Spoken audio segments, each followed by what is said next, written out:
Mic is on? Yeah, mic is on. Hey, what's up, folks? It's been a while since I last played Smash. At least live. Start battle! Kazuya!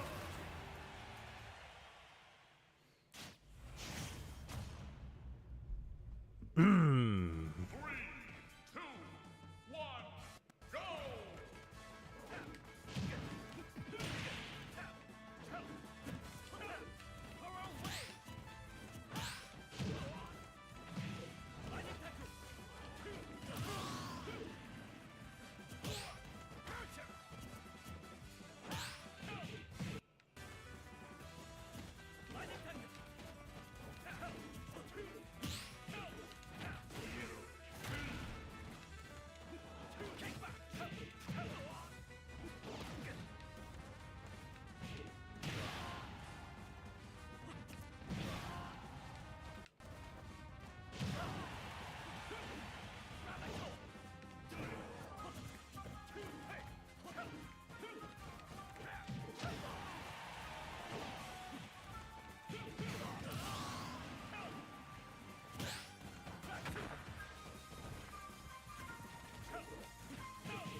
Hui.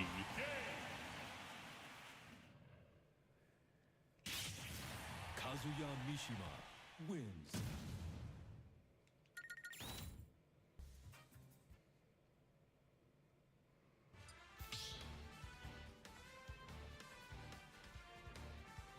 Start battle! Kazuya!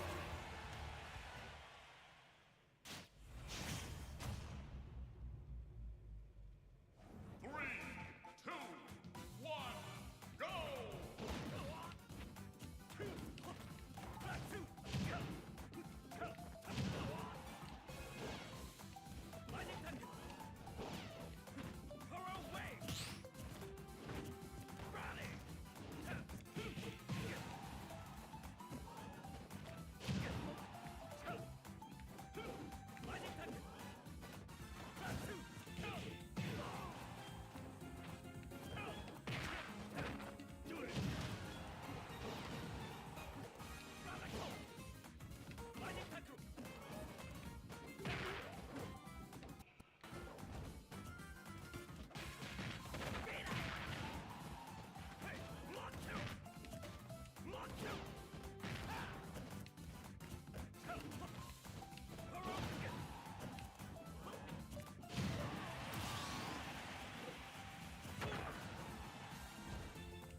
Hua.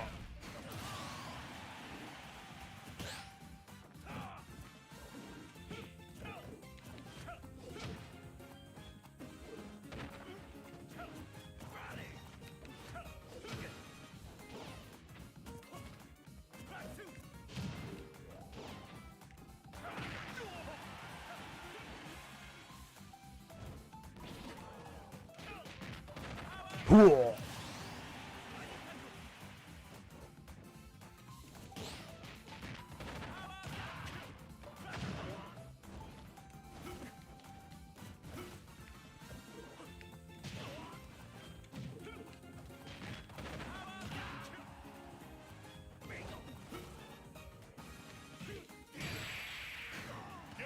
Tap. Smash. Kazuya Mishima wins.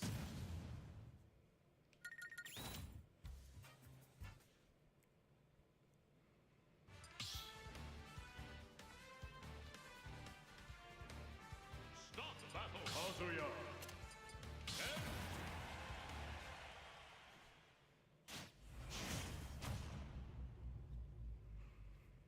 Three, two, one, go!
Whoa.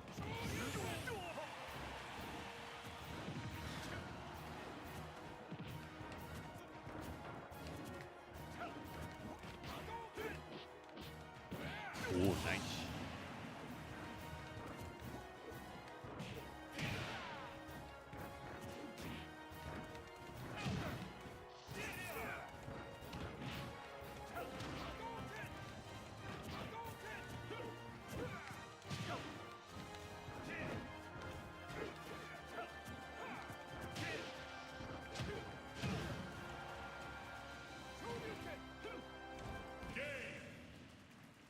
Ugh.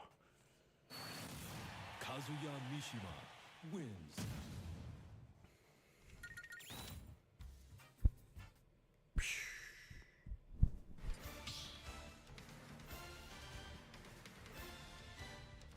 Start the battle. Kazuya.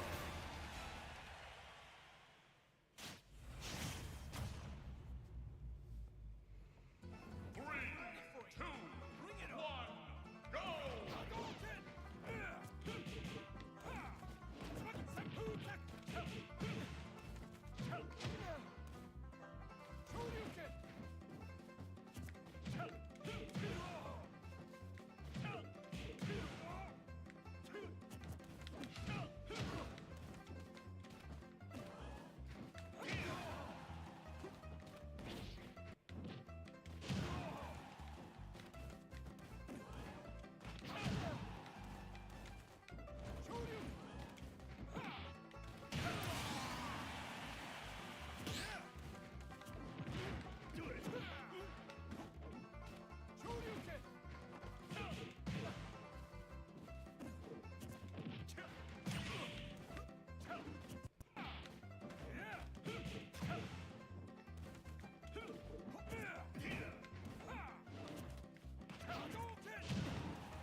Whoa.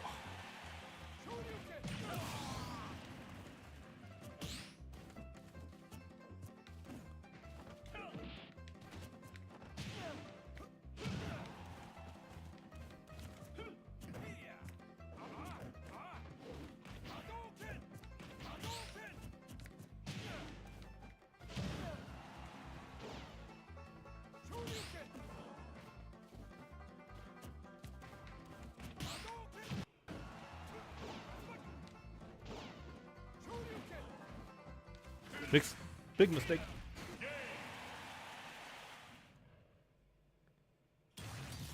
Kazuya Mishima wins.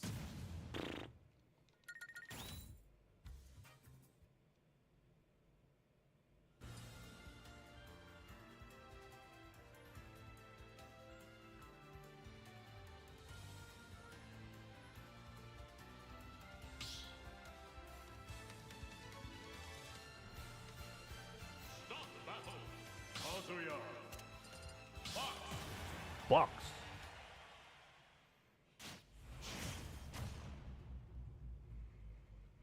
Three, two, one, go!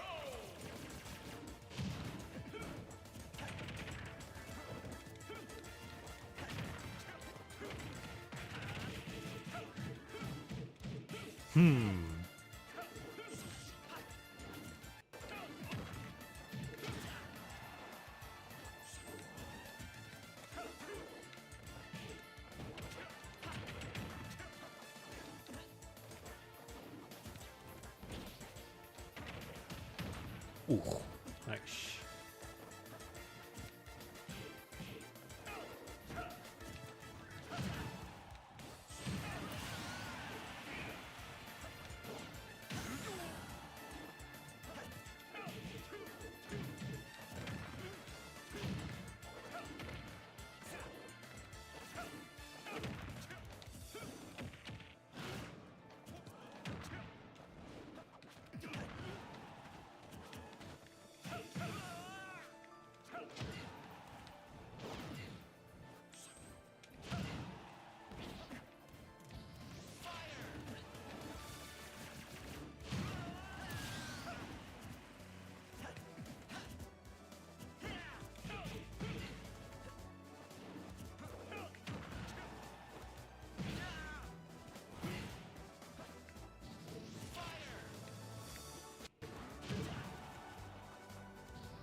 Ugh.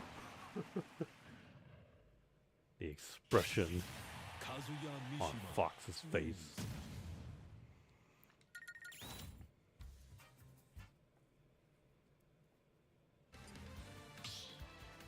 Duh. Stop battle, Kazuya.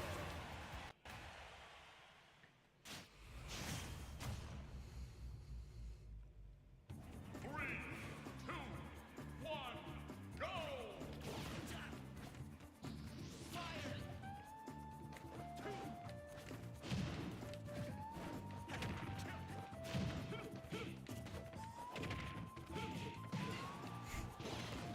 Oh, nice call.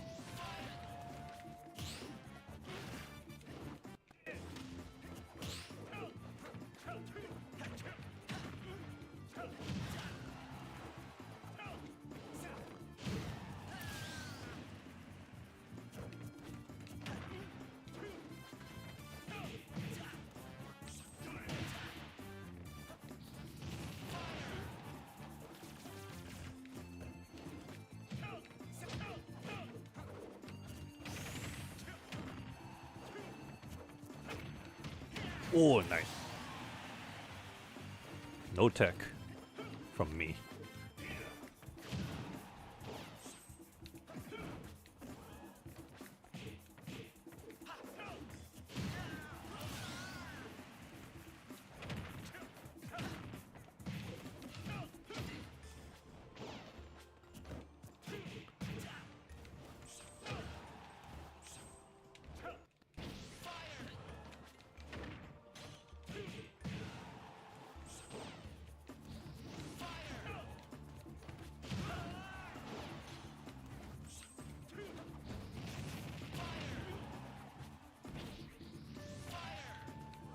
That would have been perfect for a back kick. Kazuya Mishima wins.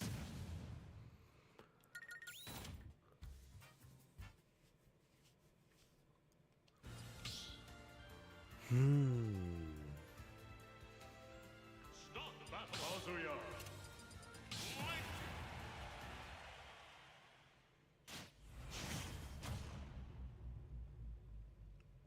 Three, Excuse me. two, one, go!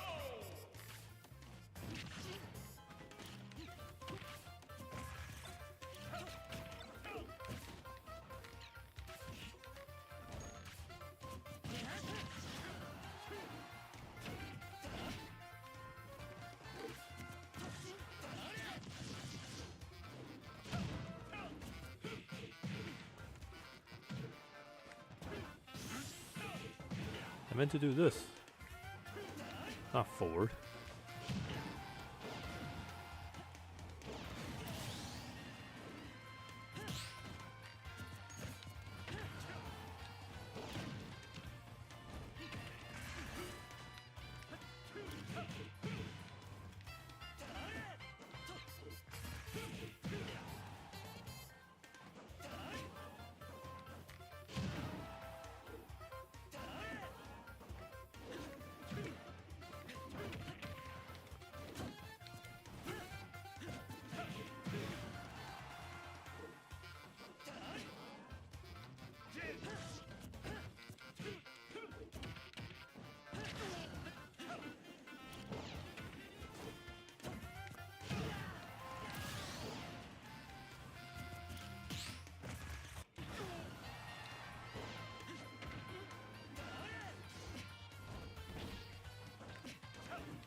Whoa!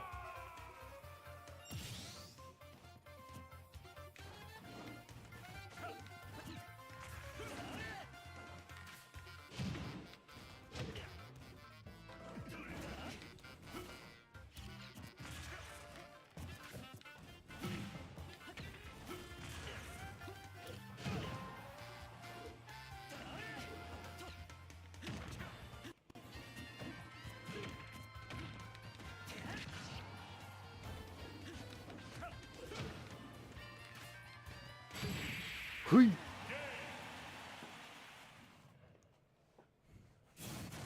Kazuya Mishima wins.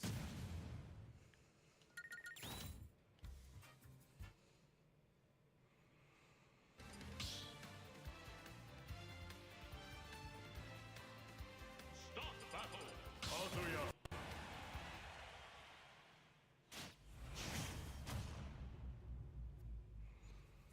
Three, two, one, go!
Or no! I meant to do a double tap forward. I mean a double tap kick.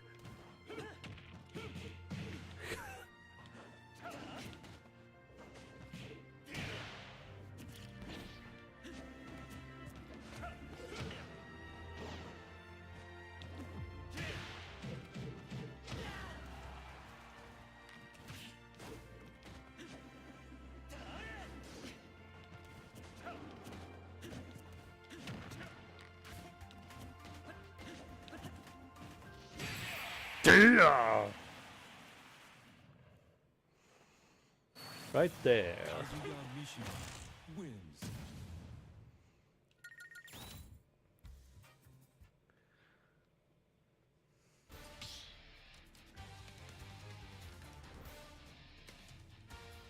Kazuya.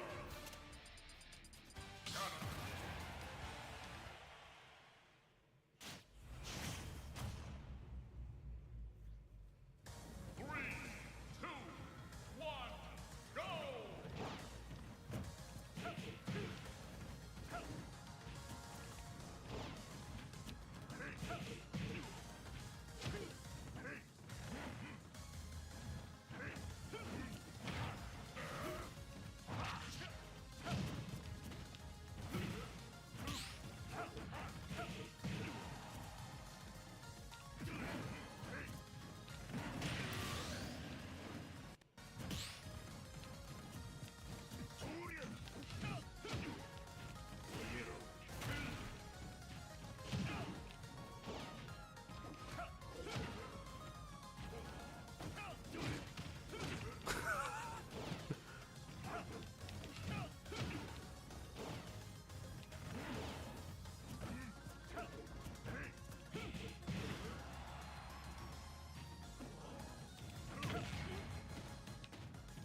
Ooh, I followed that one.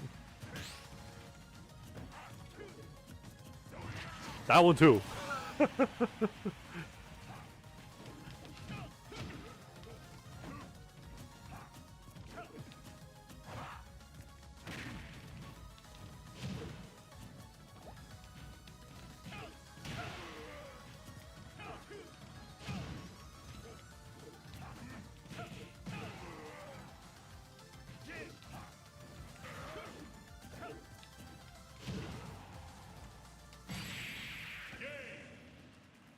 Just run. Kazuya Mishima wins.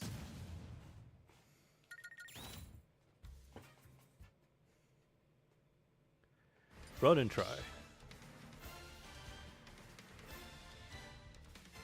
Start battle. Kazuya.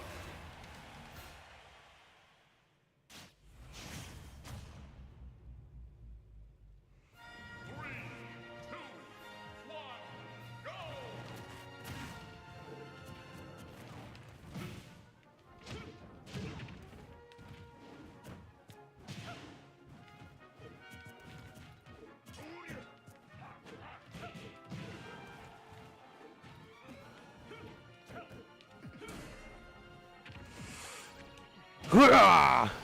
That was not the sweet spot, but yeah.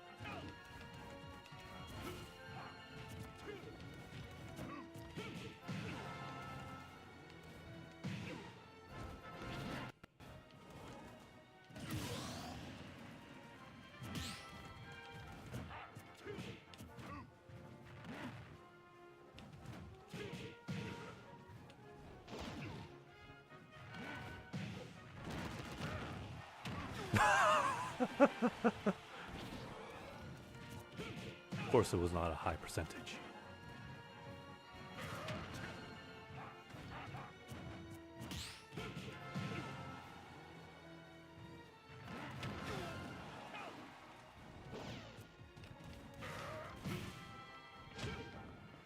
What?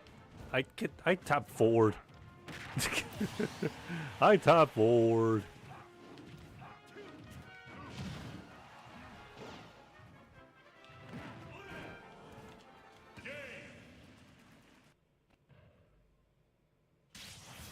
Kazuya Mishima Something. wins. You. I caught a fly.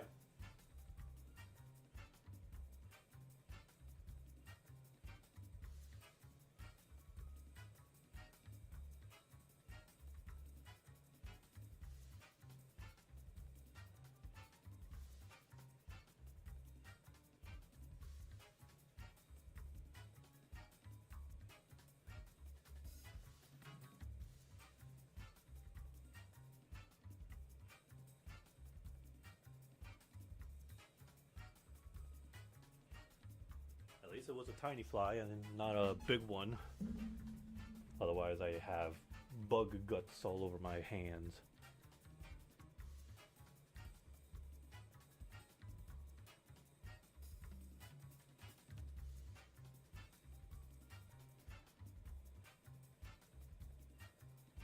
Hang on a second.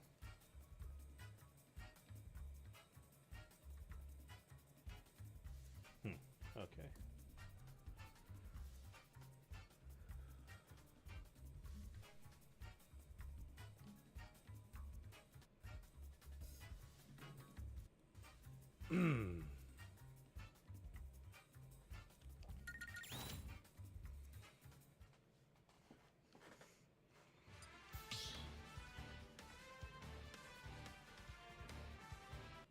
Start battle.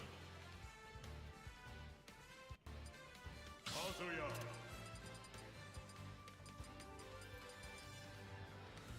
Snake. Kazuya.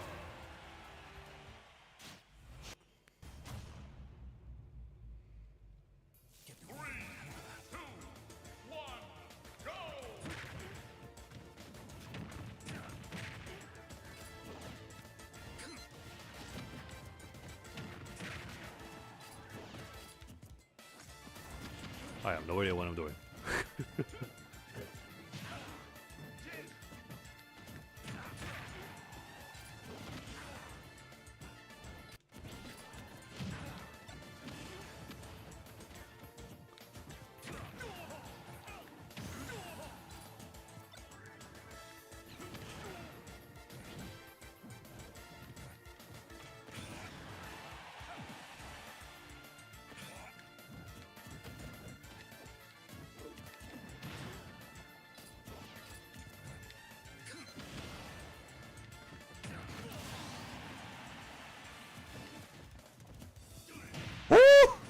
I was ready for it, but I mistimed it.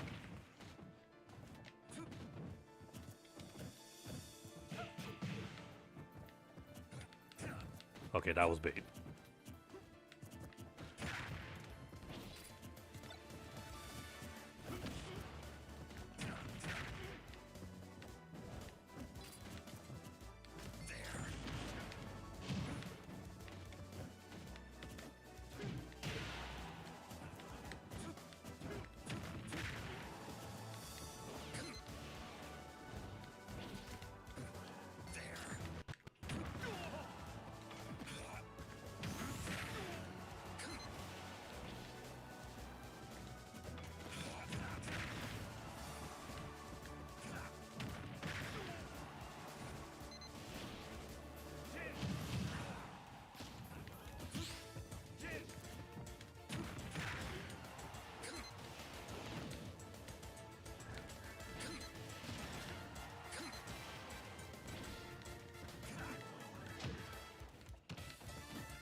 Whoops.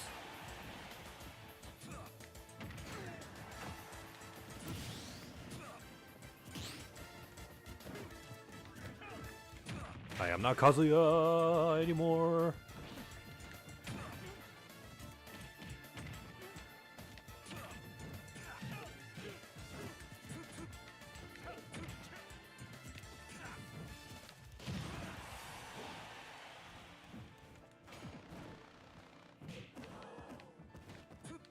Woo!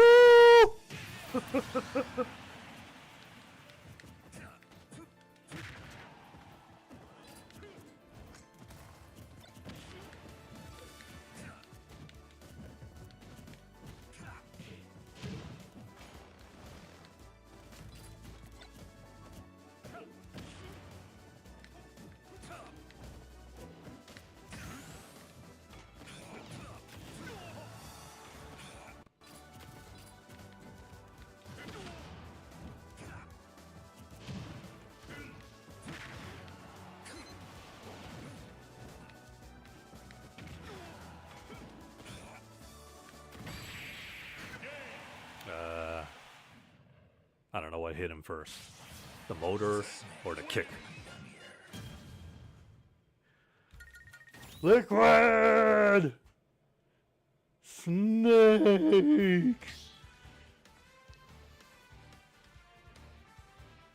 Start the battle. Snake.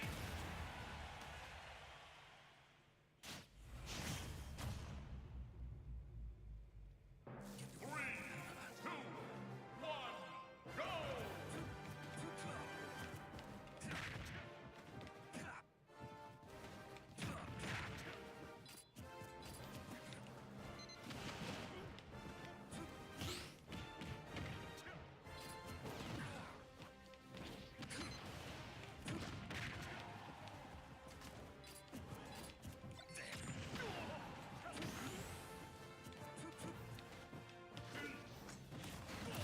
Okay, I meant to do a dash, but that works too.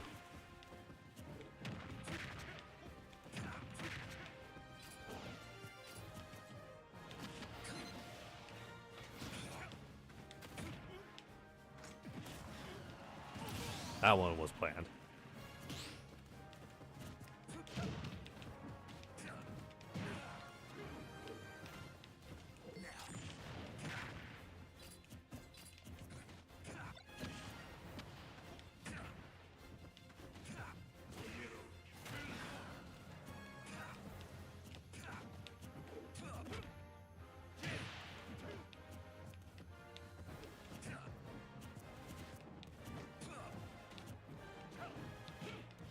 Ooh.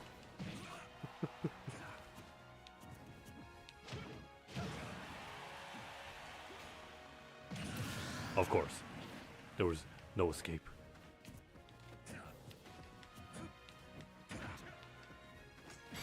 Okay, why did he do that?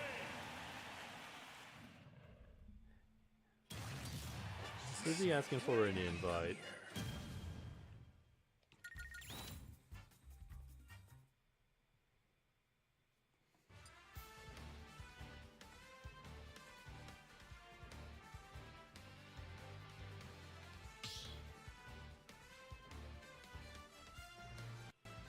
Start the battle. Wolf.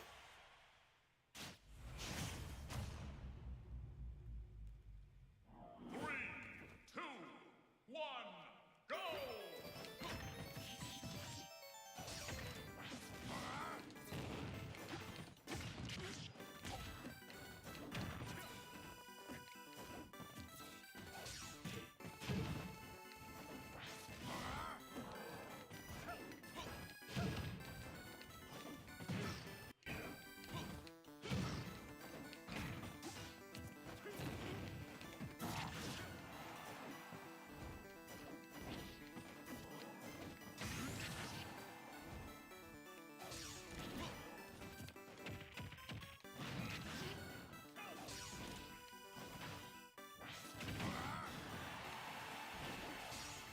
Whoa, hello. Too far.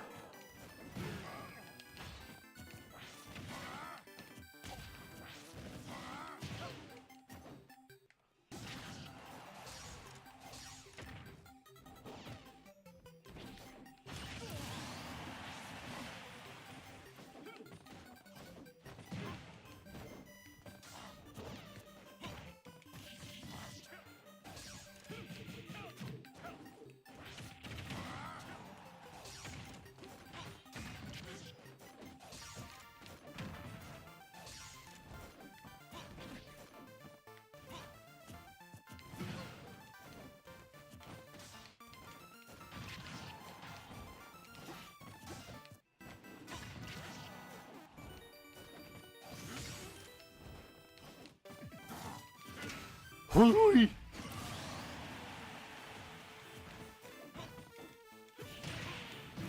Oh, nice.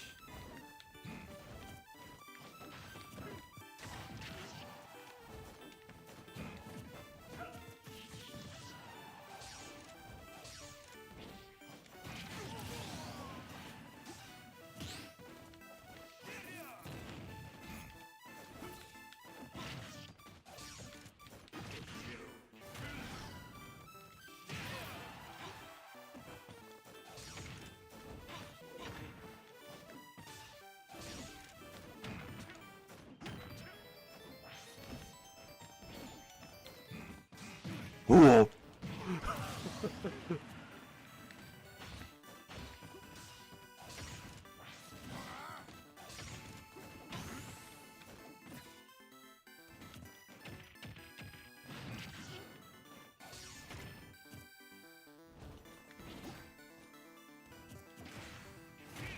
Gonna use it anyways.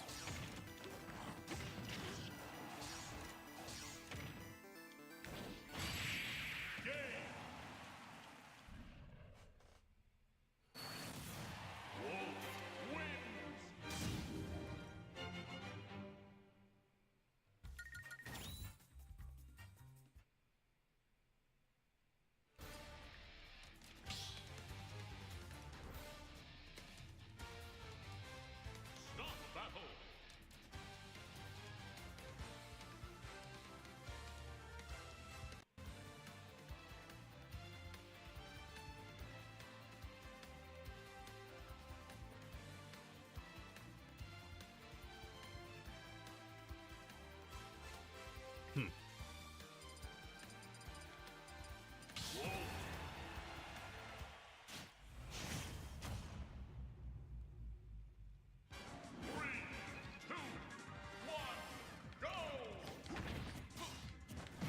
Oi!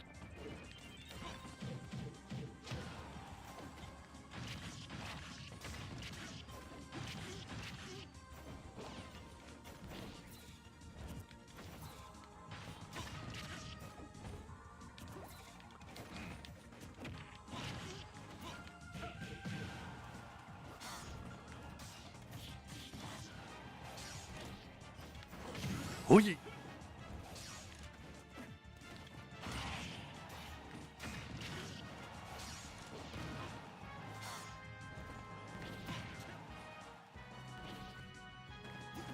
Dang. Still going.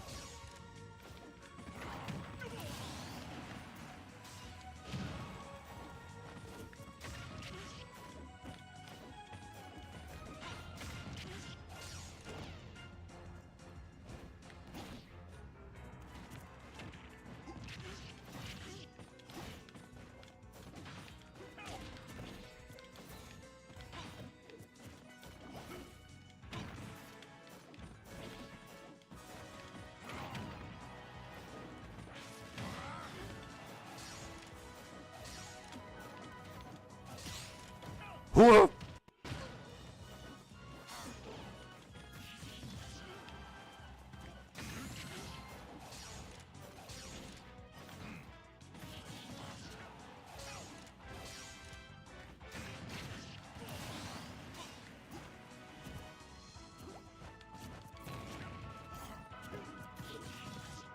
I thought he had super armor in that one.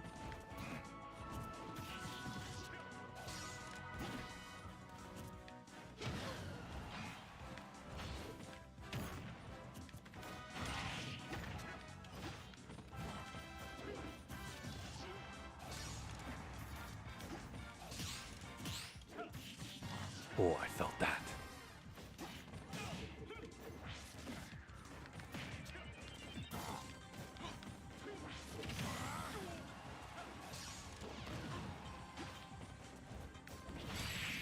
Must dive.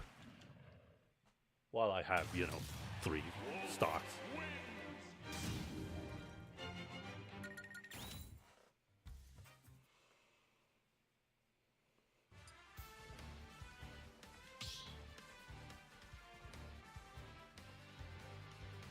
Start the battle. Mario.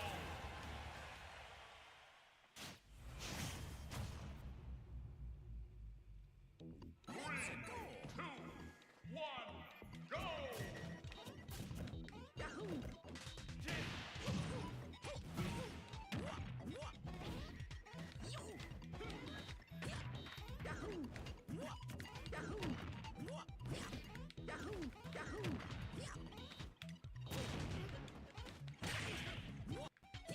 Wrong way.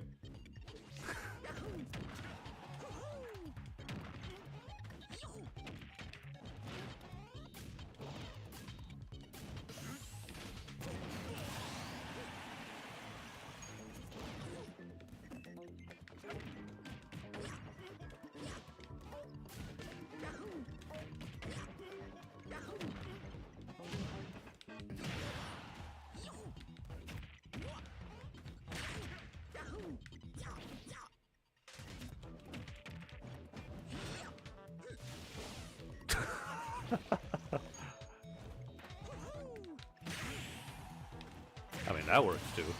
Just to push him off.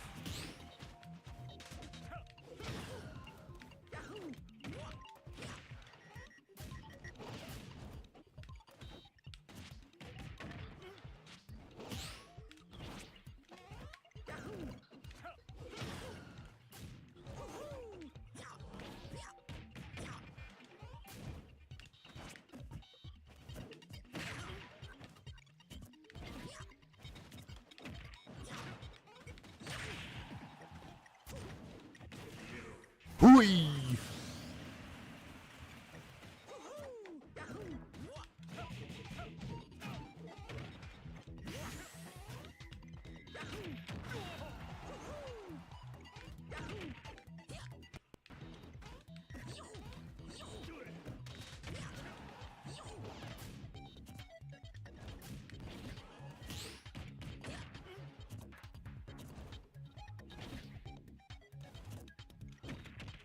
Here we go! It's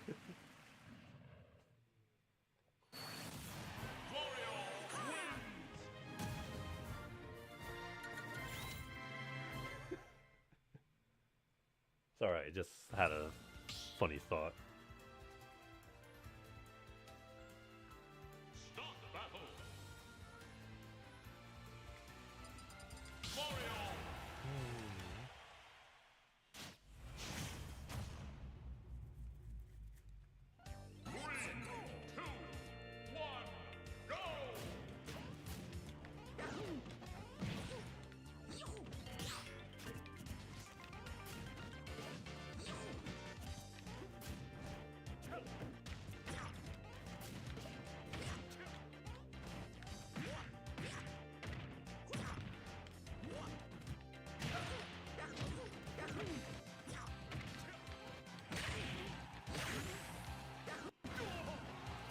Uh-oh.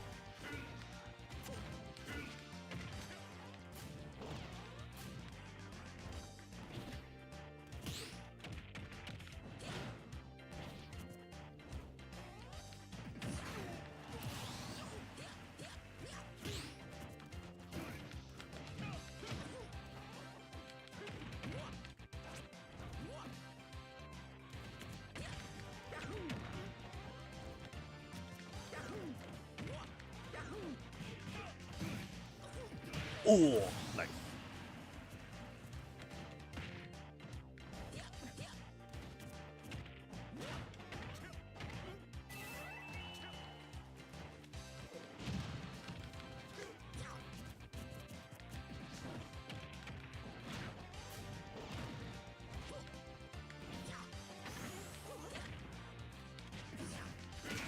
Hi-yah!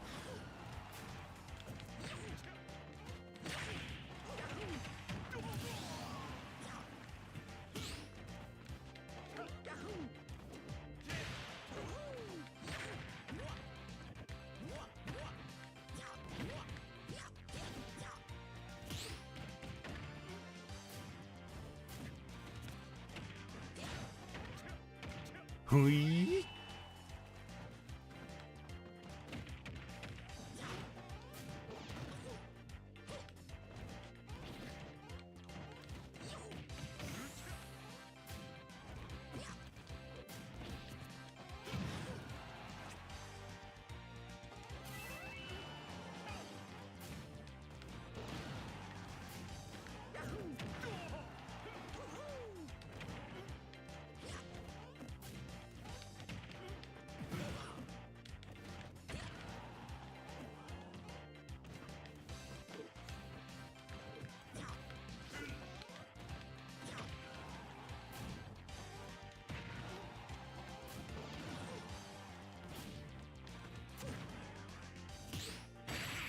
Oh yeah. Mario wins.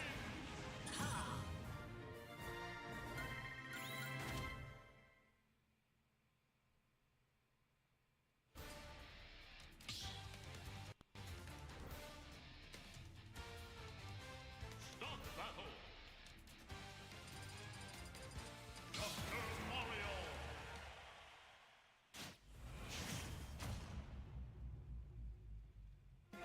Three, two, one, go! Whoa.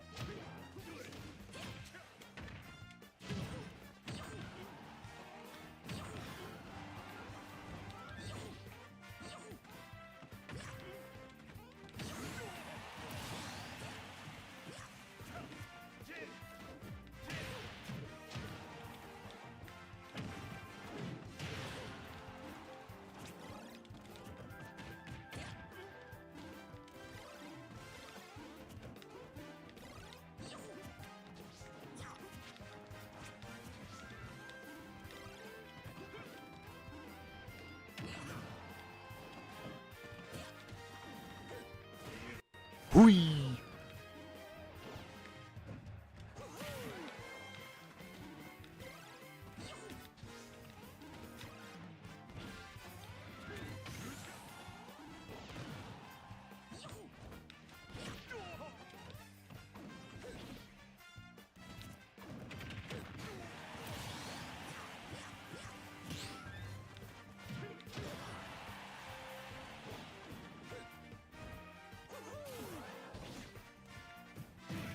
Oh, that's it.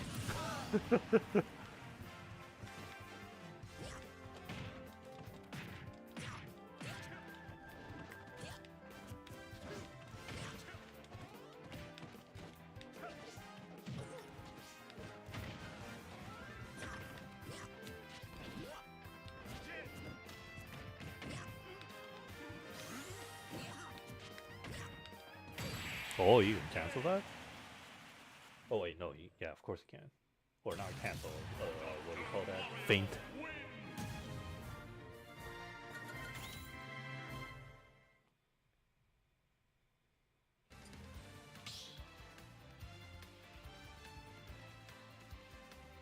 Start Man, some of the character models in Elden Ring, they got long limbs.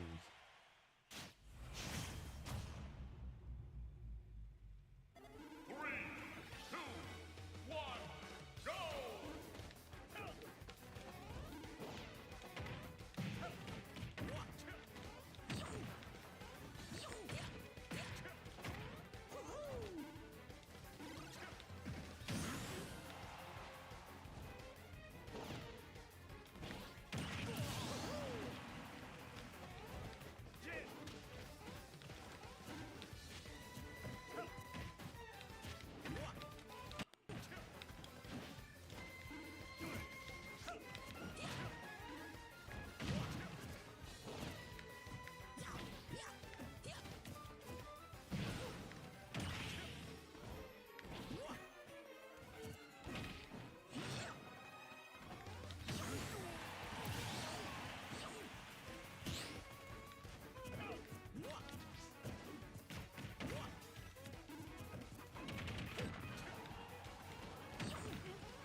Uh-oh.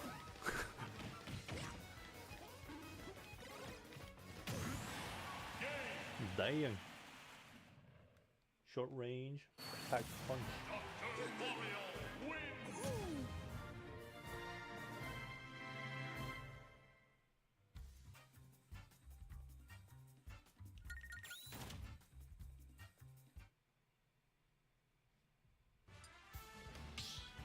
Does Cyclops need to be in Marvel Tokon? Yes. I think he does deserve to be in a fighting game. It's been too long since he's been into one. 3, 2, 1, go!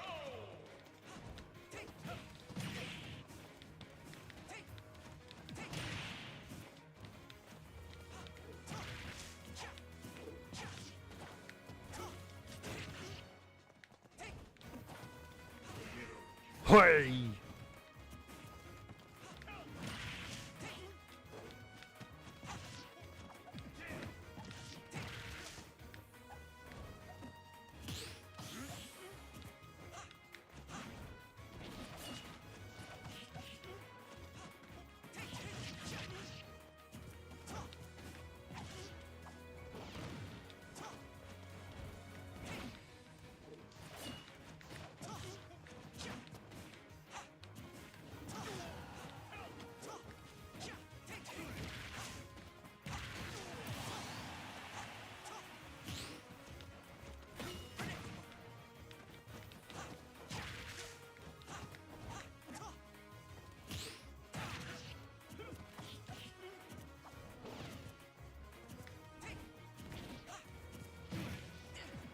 Ooh, nice.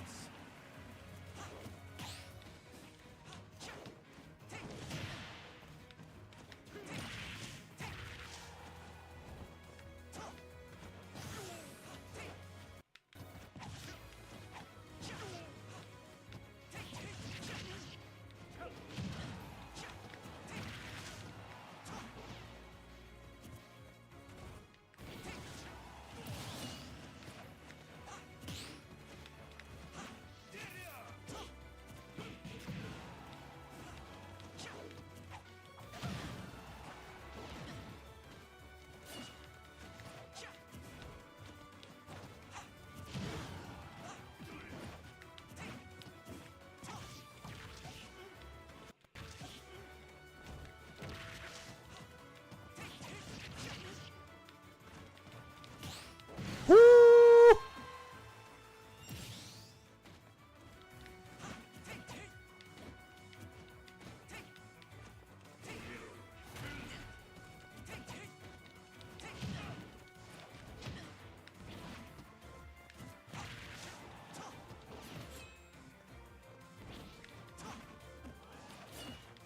Oh, that was a little too far.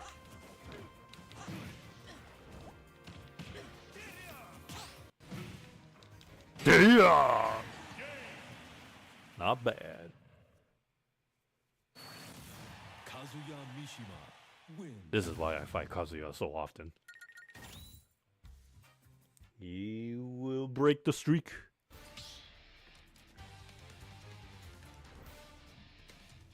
Stop battle. Hard.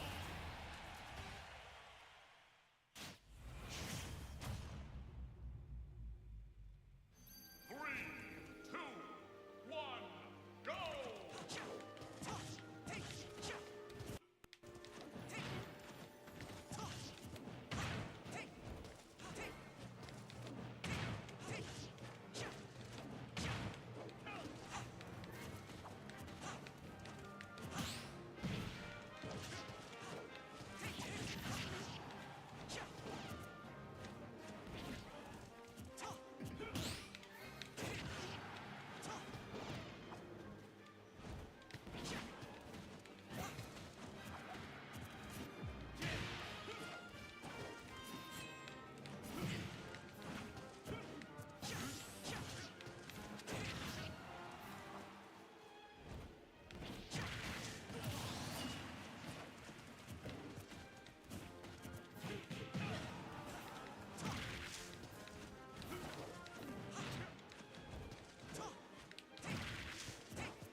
Ooh!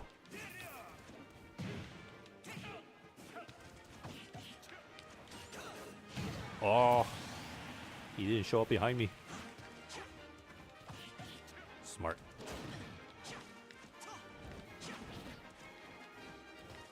Or miscalculated.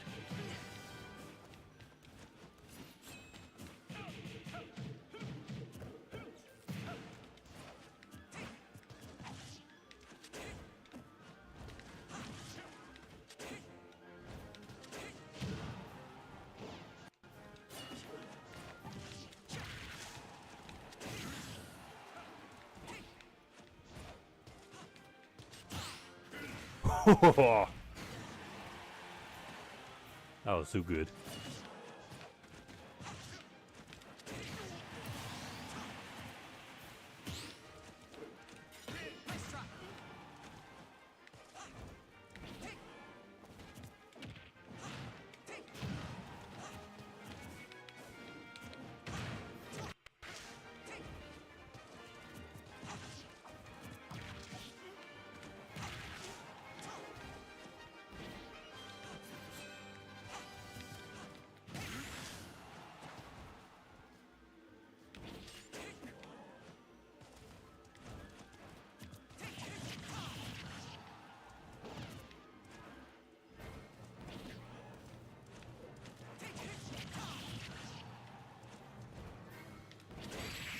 Ah, there is a sweet spot.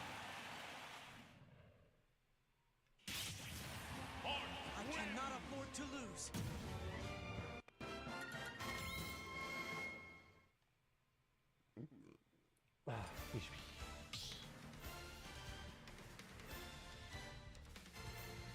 Stop battle. Hard.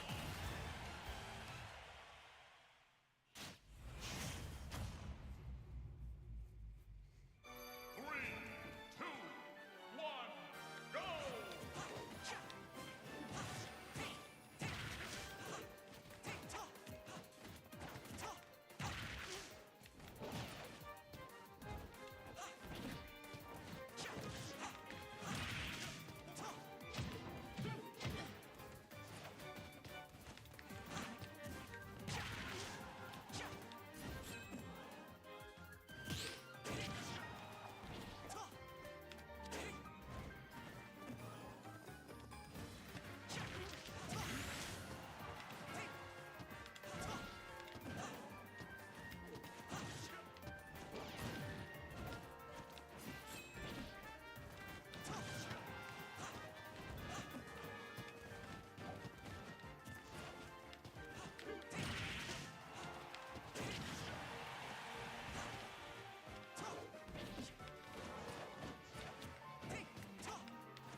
Oh, come on. That was totally a sweet spot.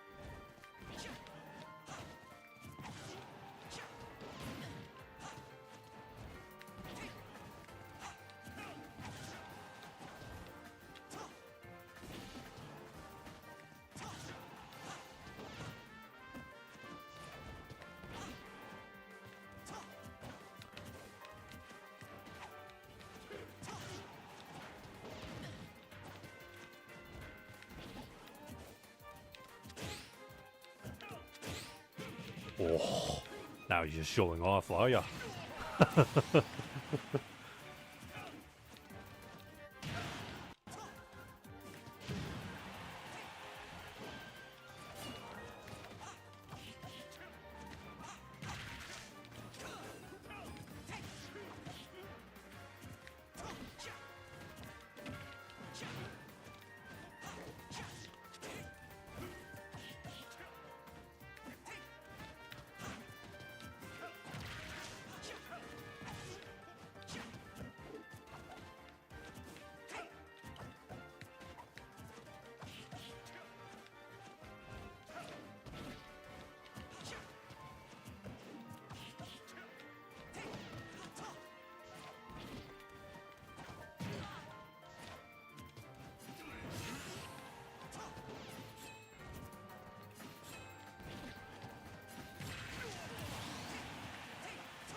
Woo! Finally. I was stuck at a high percentage, man.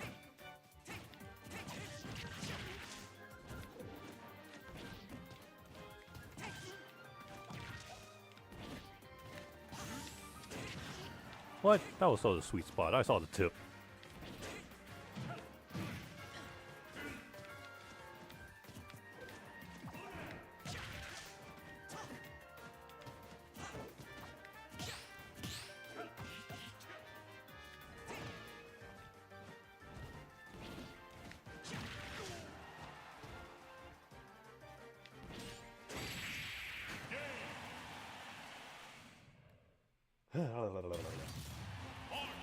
The day is mine.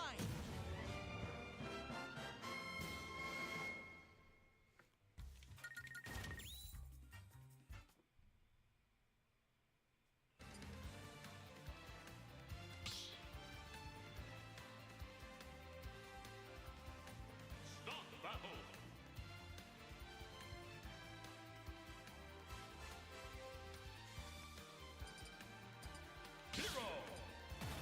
Hero.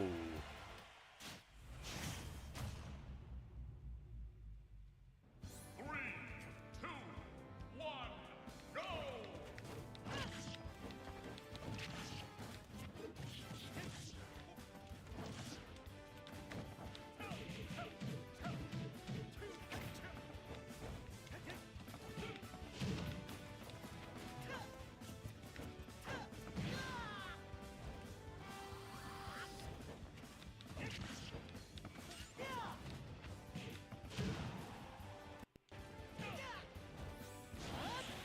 Uh-oh.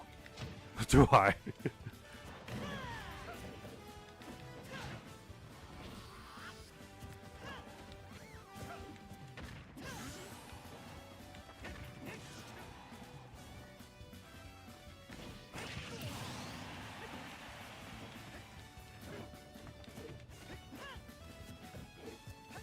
Oh.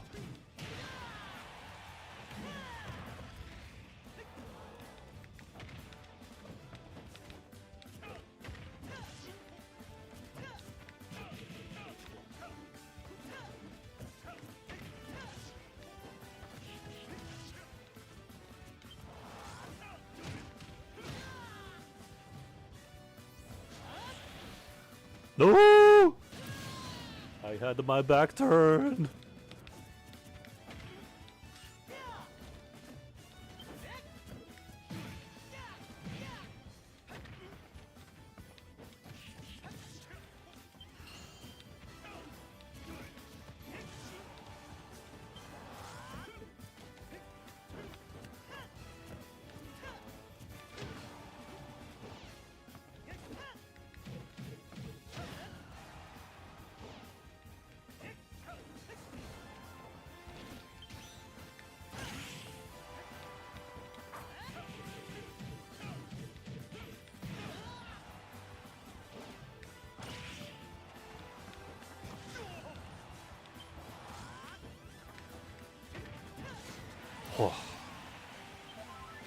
Oh, that little heal's gonna do something.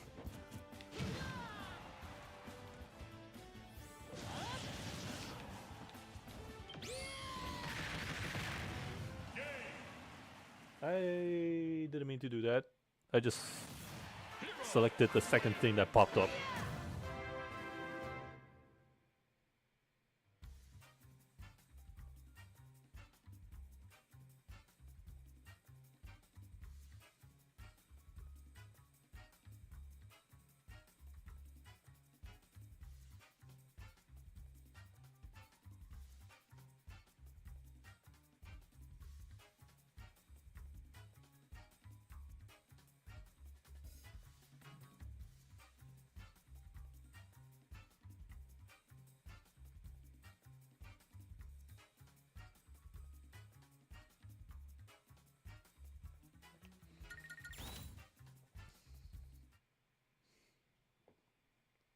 Is that a bear?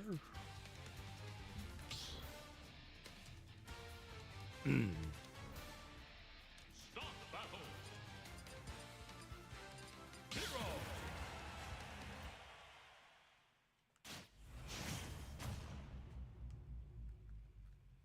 Three, two, one, go. I was facing the wrong way, I think.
So close.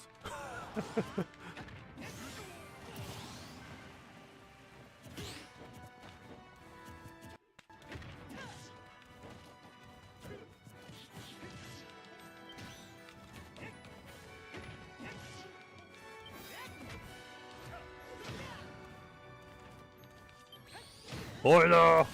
Well, that was acceleration, alright.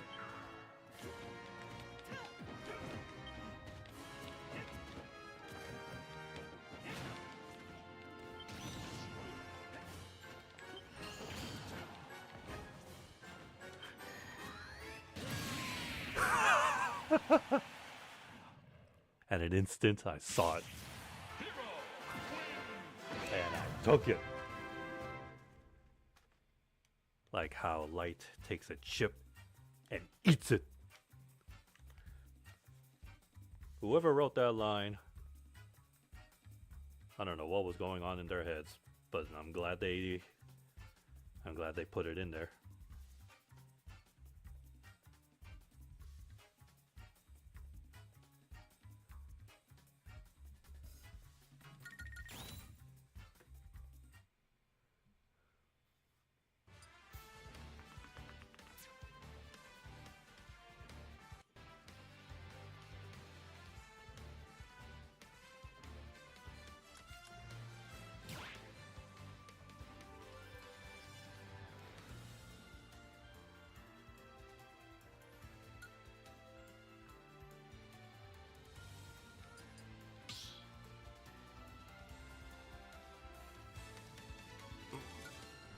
Excuse me. Sonic. Snake. Simon.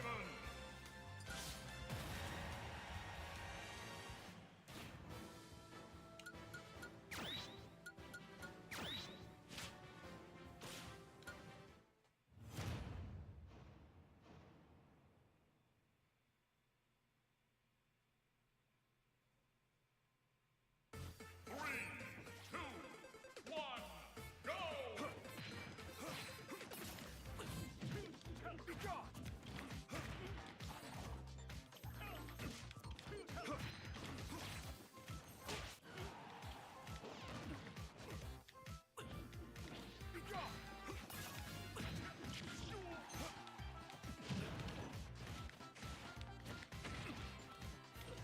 Oh boy.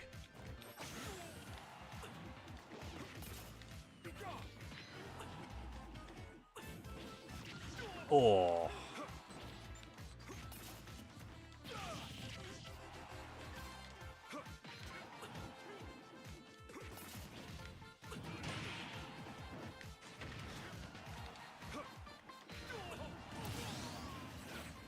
Be gone, foul demon.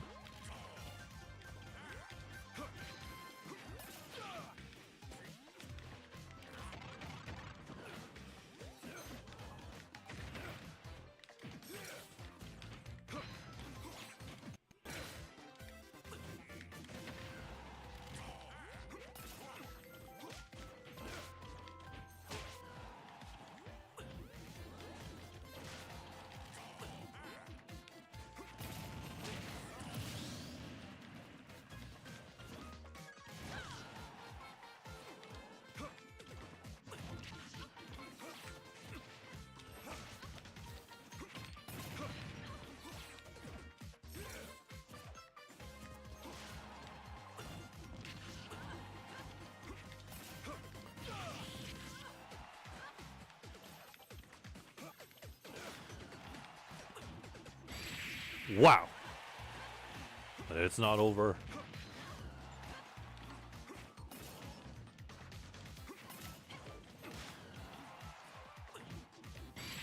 Okay, now it's over. Red team, victory!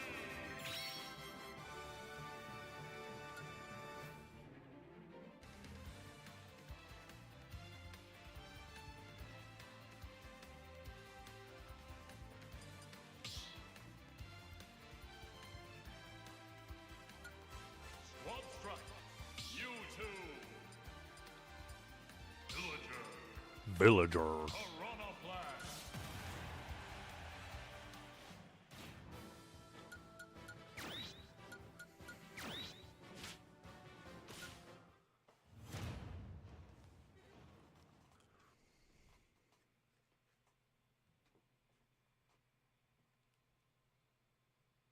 Three, two, one, go!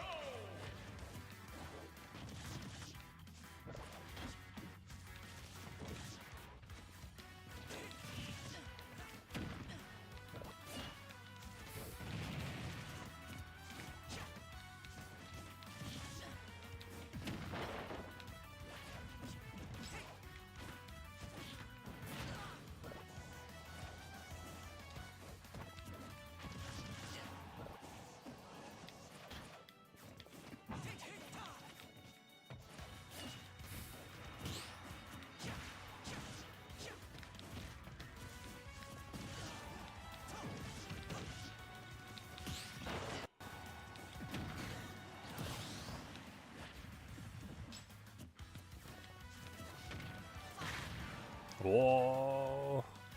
Oh, whoa. I lost my second jump somewhere.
Hoo-ah.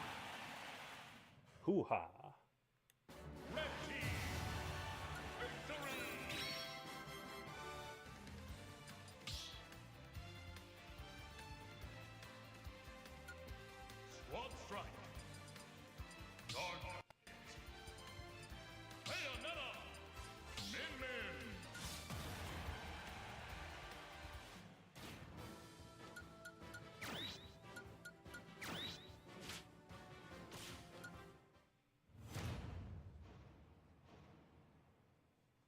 Ooh, excuse me. 3, 2, 1, go!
Whoa.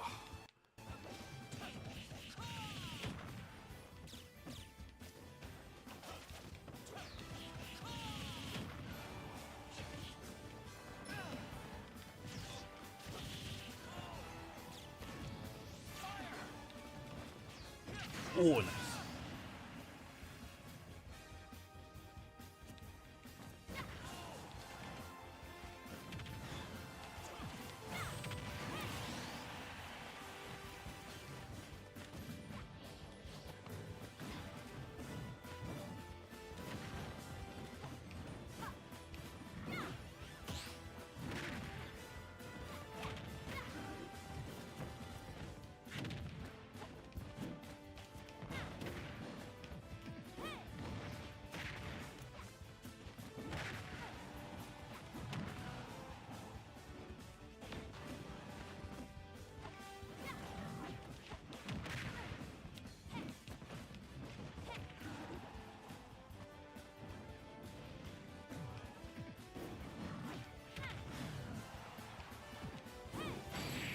Oh yeah.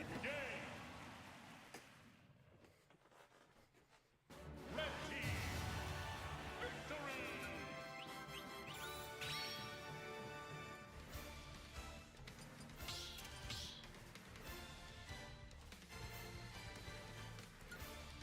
Sword strike.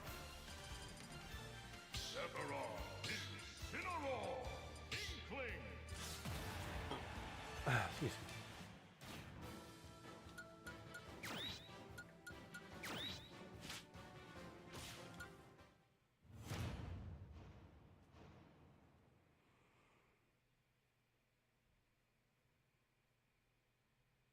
Three, two, one, go!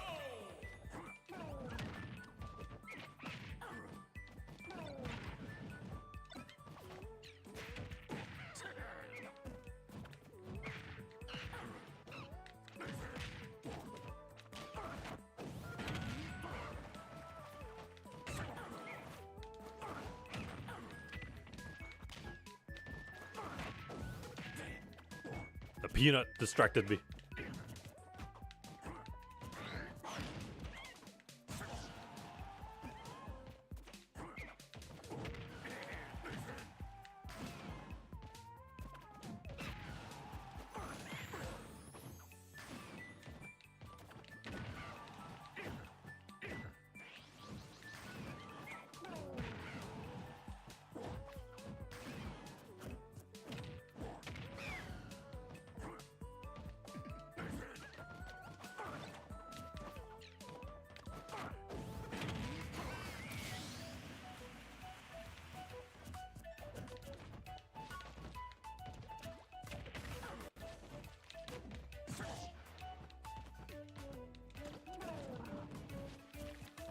Oh. Oh, that's it.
At this point, I'm just toying around.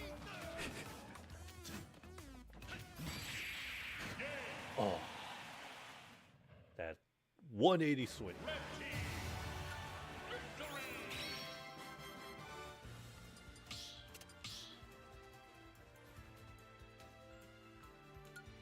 Squad Strike, Donkey Kong, Meta Knight, Richter N.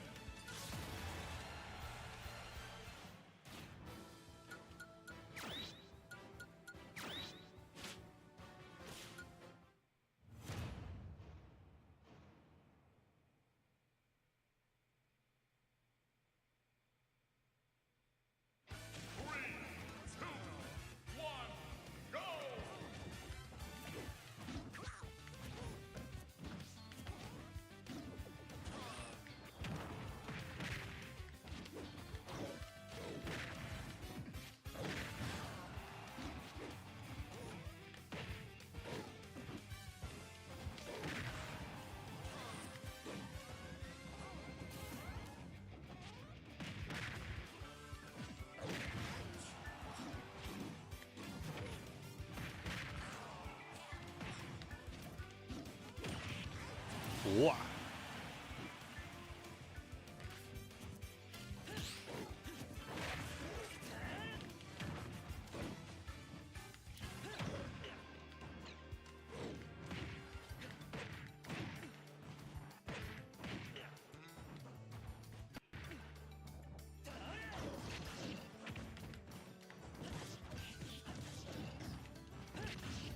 Oh.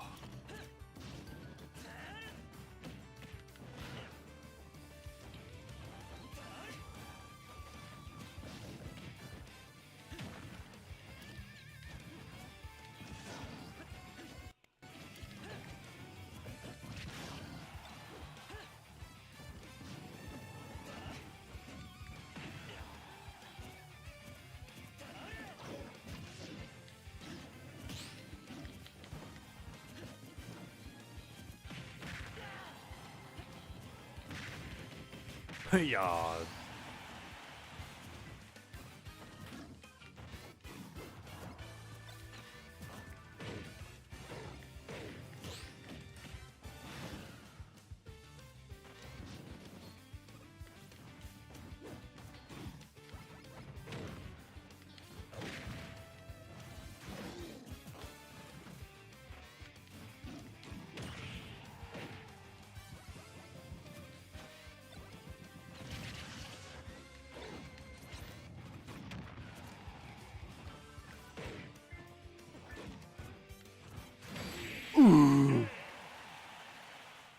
The lemons are nothing to DK.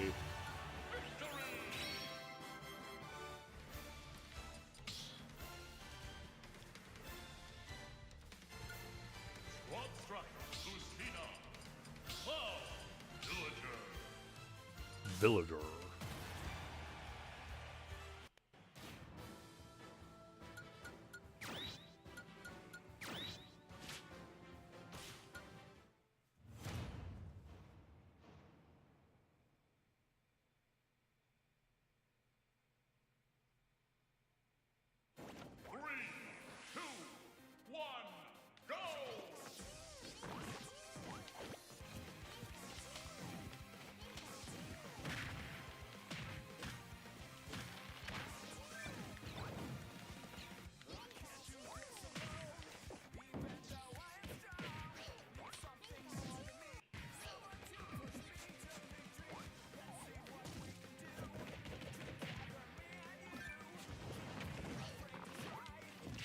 The axe comes in, mouse.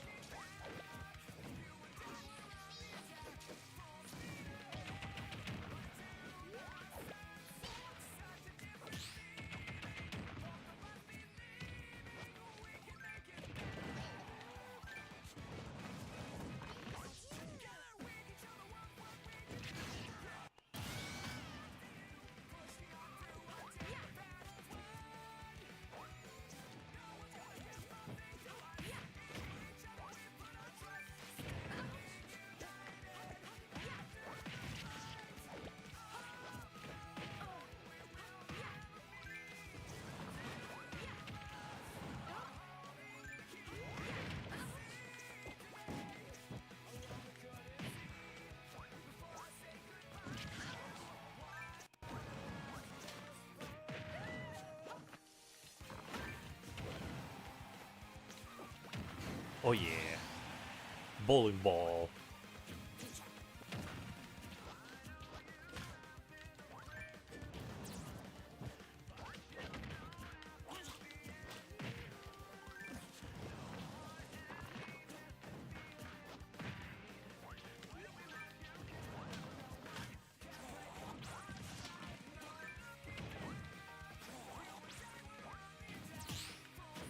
Stick.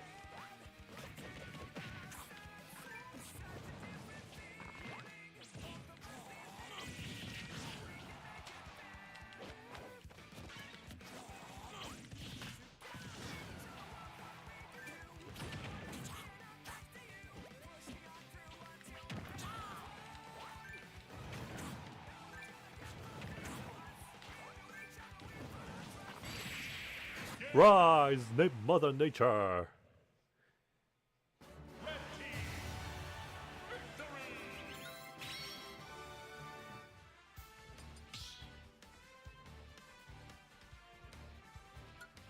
Squad Strike, George Samus, Palutena, Ares.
I had no idea. My brain farted there.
Nice.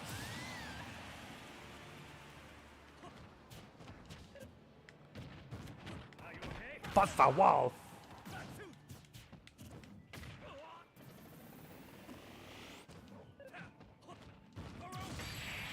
Power what?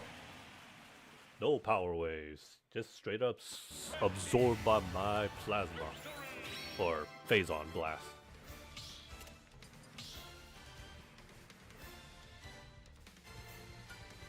Squad strike. Nest. Ridley. Rosalina and Luma. Hey Ratchet, what's up?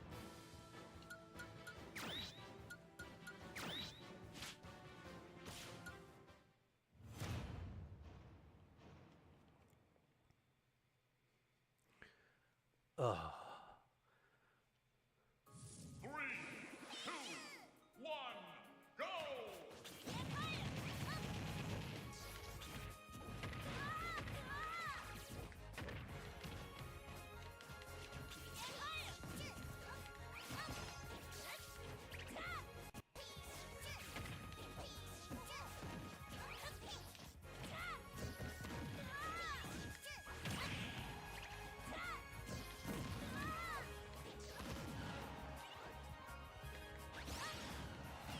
Aw man. And I had a little small plans for Pichu.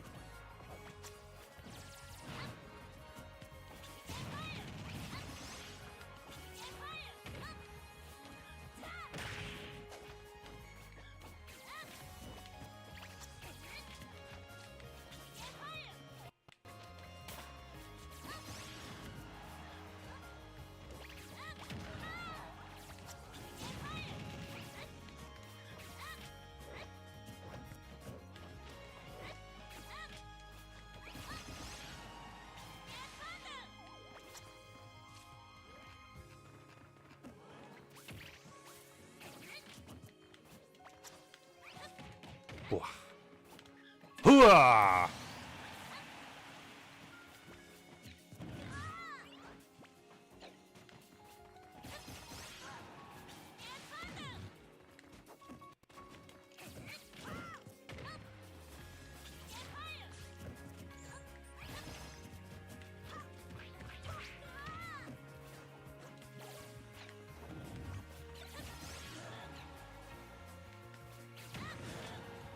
Finally finished chapter 2 of ZZZ this morning.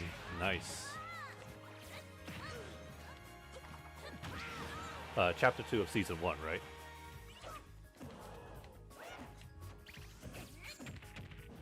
Wow.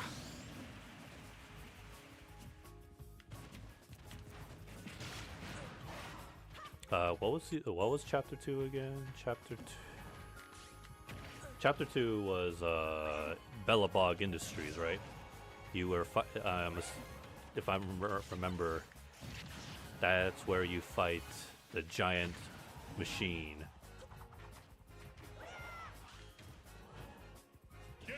Ah, okay.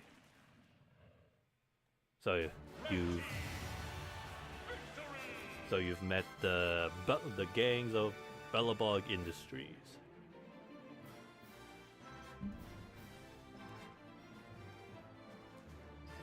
Lots of big boy bears.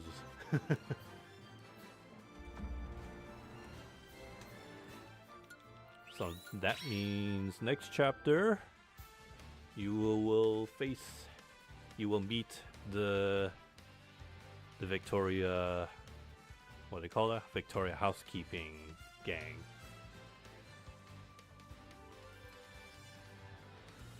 And then I forgot what, I think there was a interlude or a chapter 4. No, chapter 2 was there. There's a chapter 2 interlude, and then 3, 4. Yeah, 3, 4, and then chapter 5 is split into 2 parts. Epilogue A and B. So expect chapter 5 to be very lengthy. If you thought chapter 2 was long. In the process of just going through season 2. I'm not going to show it, otherwise that would just be spoilers. And I'm not going to say anything, but I'm taking my time with it. But already, as expected, there's like a whole lot of things. There's like events going on, and I'm like trying to get through the newest chapters as soon as possible, so that way I can just get it done and over with. But at the same time, I want to also go through the story because I'm enjoying it and want to grasp on what's going on. Unlike Honkai Star Rail, Honkai, I honestly don't care about the story. It's all over the place. Like, the lore doesn't interest me. Only Genshin and ZZZ story is very spicy good. The only thing I do care about Honkai, though, is just the characters. And oh boy, next month, next update for Honkai, it's gonna be a big one.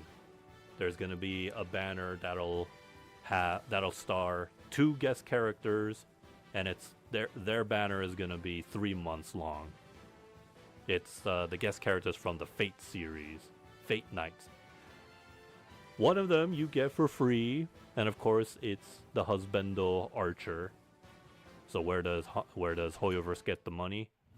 Saber. You don't get Saber for free. No, waifus, you gotta gotcha for the waifus. Husbandos are free. Because they don't care about the husbandos.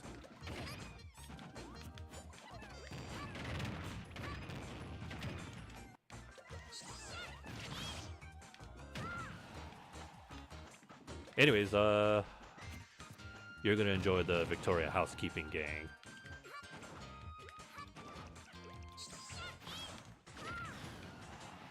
And get ready to face not 1, but 2 bosses at the same time.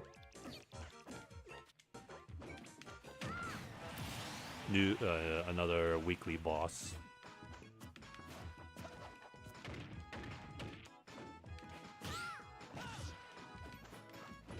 And don't forget, if you ever come across any story boss that seems too difficult, or any point of the story that gets too difficult, you can reduce the difficulty if you wish. You don't get punished, it's just that it's one of those, it's just an option in case, you just want to get through the story. You'll still get the same rewards, so there's no penalty, no punishment. It's when you replay those story chapters on hard mode, I think. I don't know if there's an easy mode for that one. Those are like one of those replay story missions where you can play on hard mode.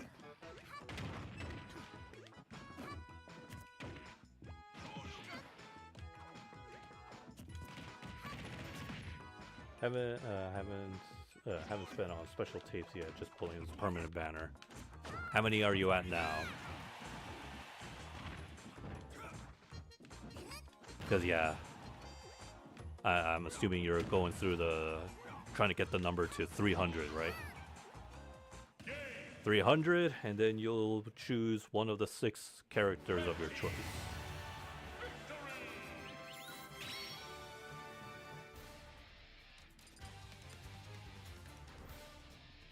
I'm probably going to skip the next character in Phase 2 in the current banner.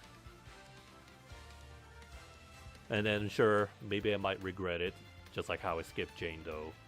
But to be fair, I only skipped Jane Doe because I thought she wasn't worth it. I didn't understand Anomaly at the time, but then, yeah, as soon as I figured it out, I was like, oh, okay, might as well wait for a rerun.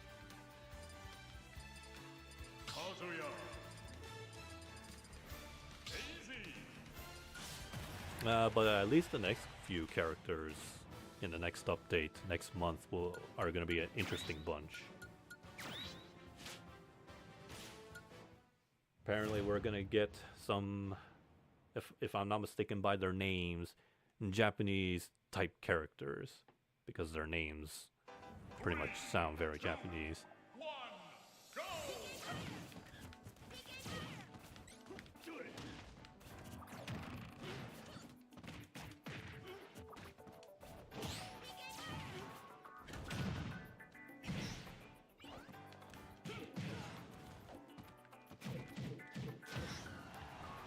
I know how to exchange it. Ah, okay, good.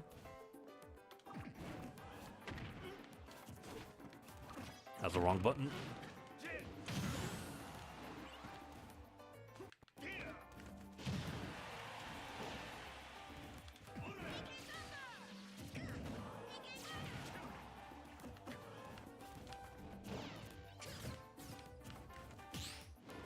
Oh, nice.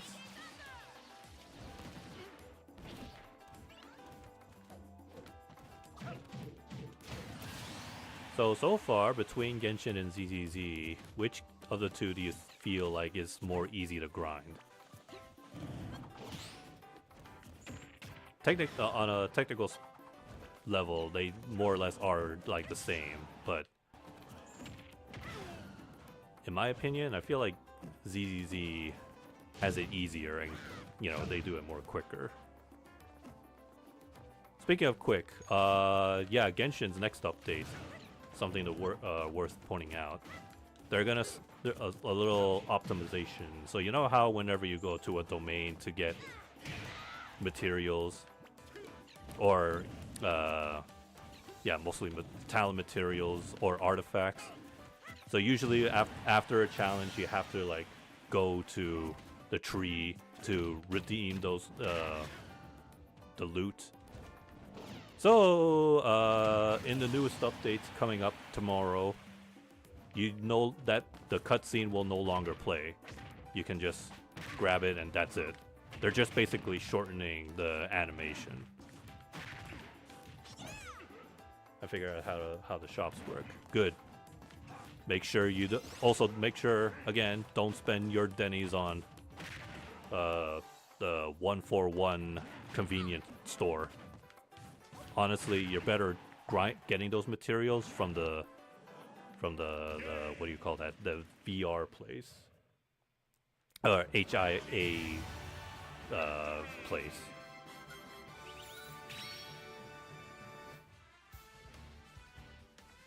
I guess the only thing you would get that you could get from the convenience store is the Bangbu EXP, because those only drop, if I recall, they only drop in events and battle passes. Yeah, and then yeah, the convenience store, only 3 places. Oh, here's a little interesting thing. That apparently already there's some leaks, rumors. So yeah, as usual, don't take it for granted. Apparently, whatchamacallit, ZZZ may get co-op mode, like a new permanent mode.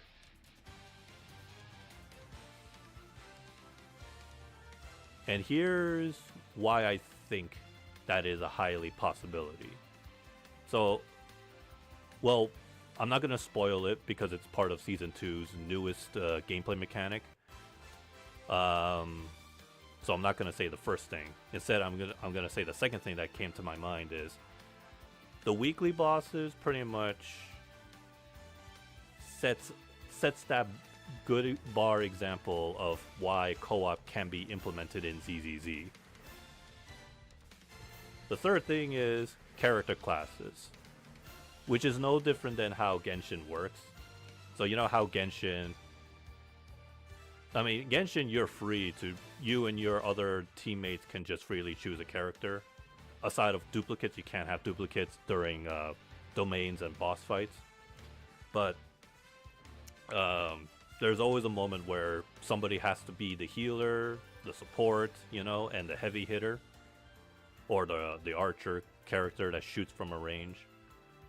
So it works, but it works well. It makes more sense in ZZZ because the characters are categorized in like variety of classes. You know, you have attack, defense, stun, support, anomaly, right? So yeah, it would make sense for ZZZ to have co-op mode. And heck, it would be interesting, really, to have it. Although I kind of wonder how the slow-mo would work. You know, when characters do, like, perfect dodges. But then again, some games have kind of already done that, right? Like I'm trying to think of a shooter, you know, where if you do conduct something that causes slow-mo, your perspective, you're invincible and you're slow-mo, but your teammates are not. I'm sure there's a game out there that does that. So yeah, that would be interesting.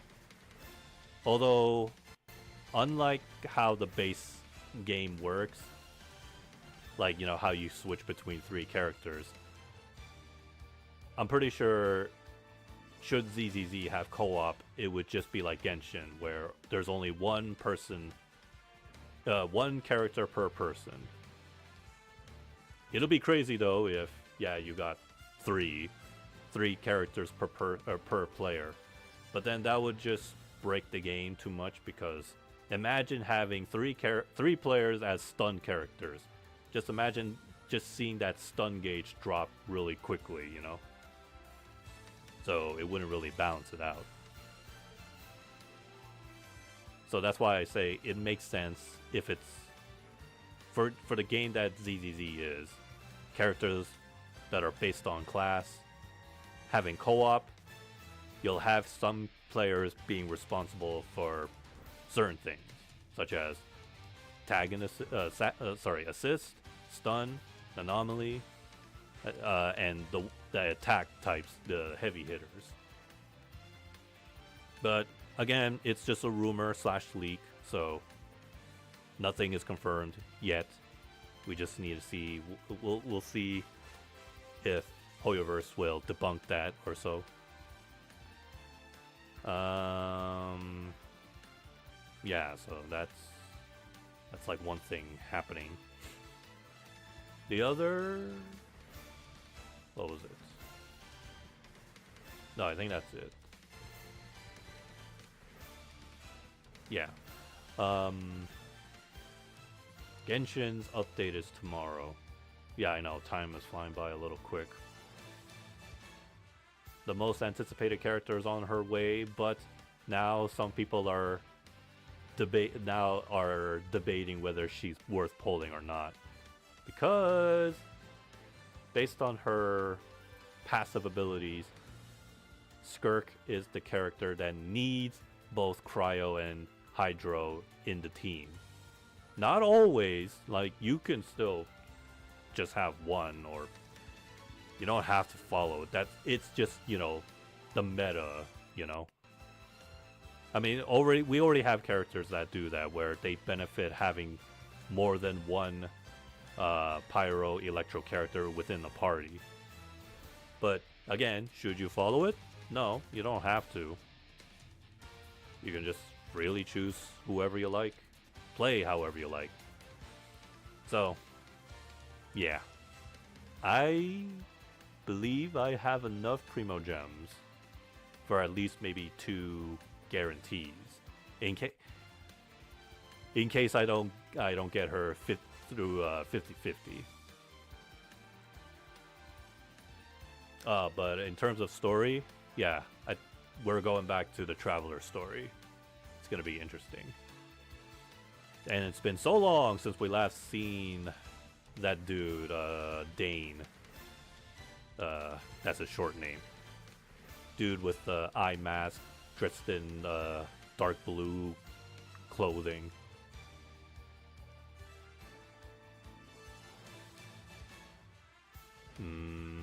Anything else?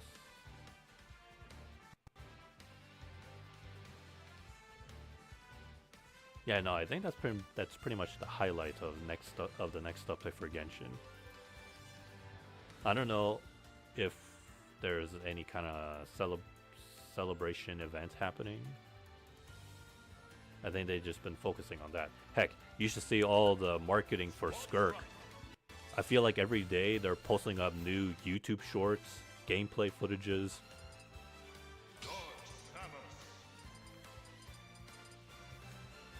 How do I get disc or W engines? What do you call that place?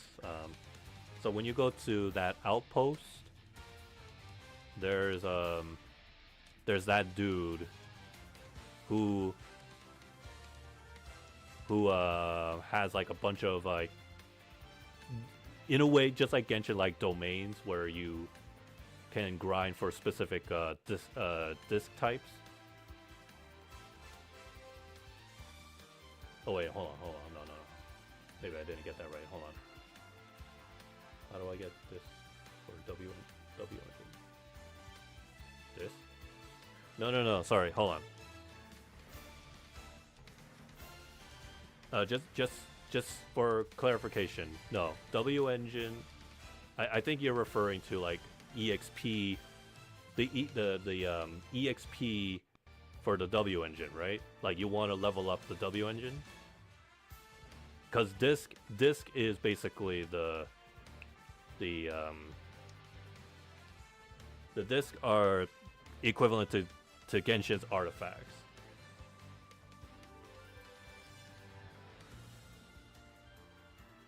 So which one are you trying to figure out? Are you asking how to what material you need for the W engine, or you're looking for the disc? I just need clarification because those are two different things. The skill disc. Okay. So yeah, the disc are just like the equivalent to Genshin's artifacts. So you have.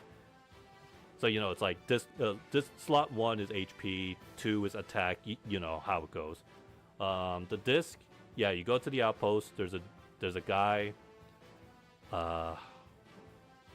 What is it called? It's called routine cleanup, I think. Let me just confirm, right? It's called routine cleanup? Yeah, okay, routine cleanup. So yeah, you go to the outpost. There's a dude with a giant, bold letter on his head that's in green, lime green, that says routine cleanup. That guy, you will visit him so often when it comes to getting disc for certain characters. When you go to him, you'll see a variety of disc challenges, and there's like 2 different types for each. And then and it will cost you 60 battery energies per battle. But keep in mind, each of those challenges will have different types of enemies, strength, elemental strength and weaknesses, and resistance. And of course, certain buffs that apply to you and or the enemies. So don't freely just choose a character unless you have no choice, like you don't have the element.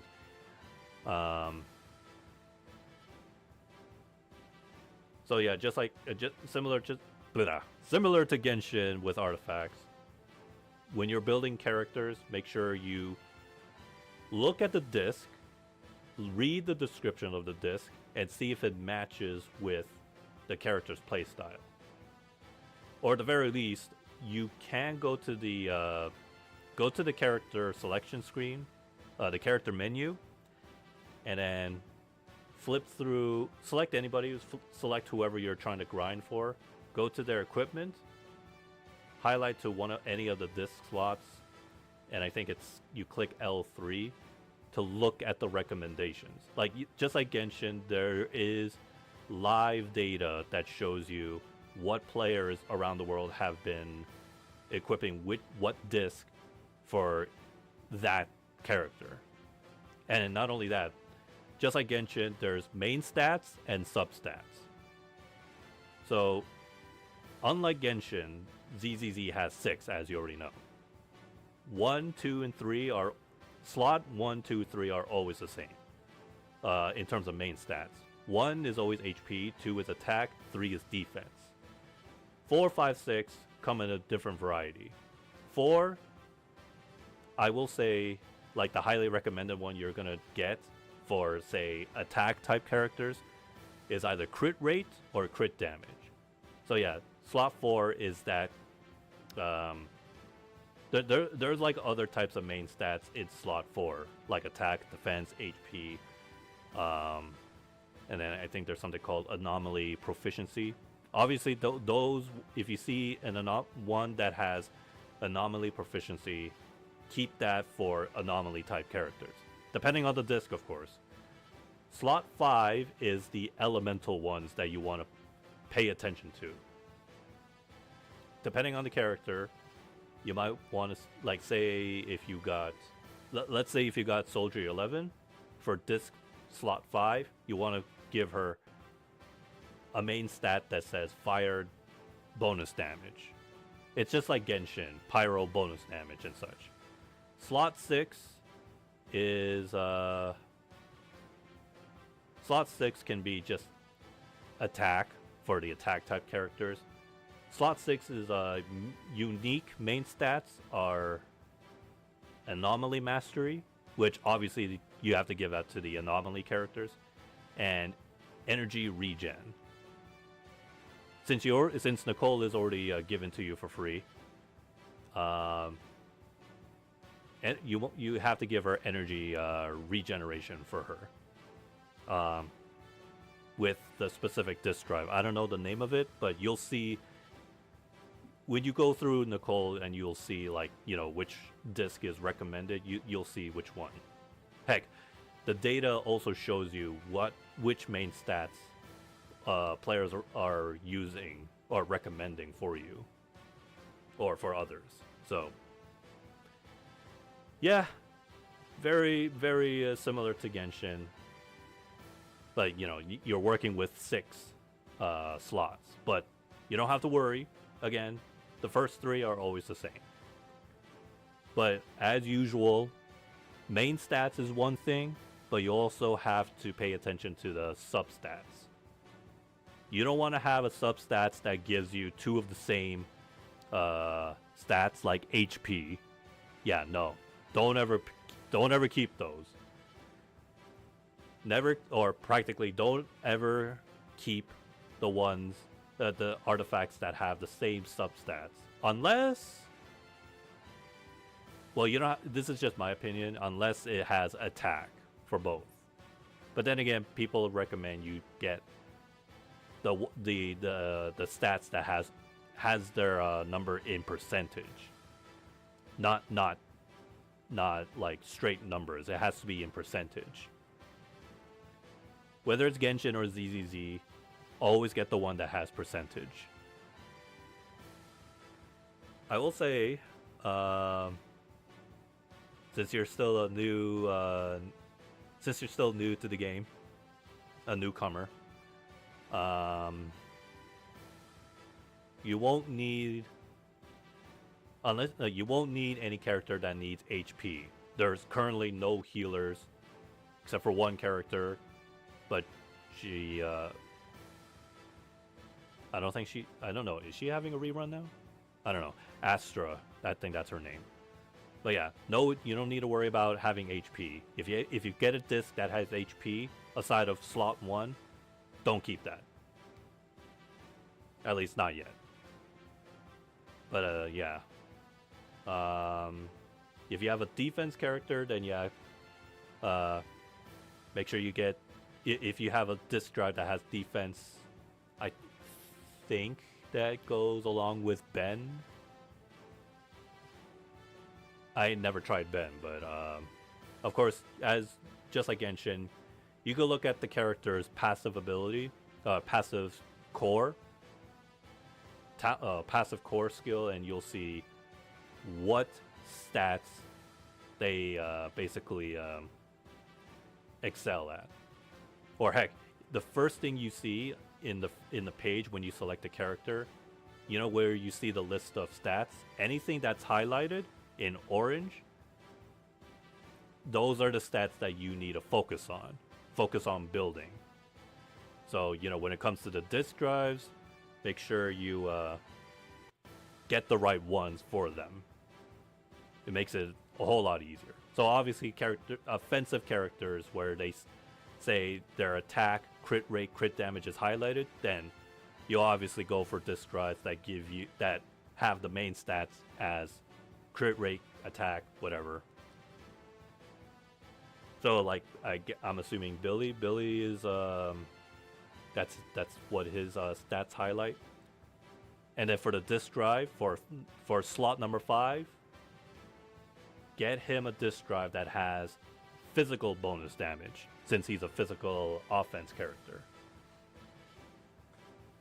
But unless the stats, his passive stats, say something is scaled, like his damage is scaled on attack, then you could go for attack instead of physical. But I'm pretty sure you'll see on the recommendation, people will tell you, just go for physical. But yeah, you'll see. You'll see for yourself when you look it up. Go through character, what their passive talents are, and then just focus on that. What their stats excel at.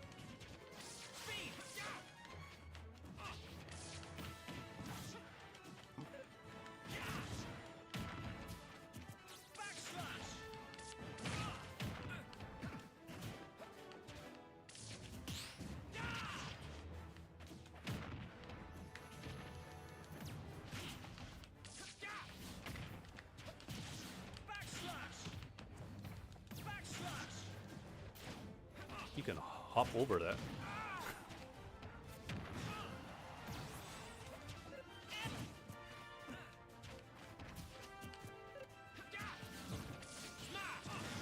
Wow.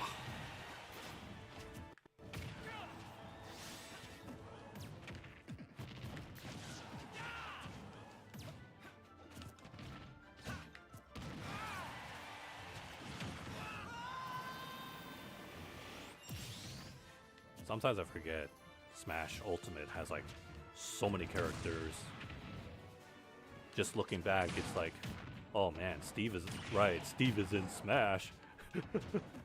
Sephiroth is in Smash. Kazuya is in Smash. We'll never get another Smash just like this. But that's okay, because this is going into, you know, the history and our shelves.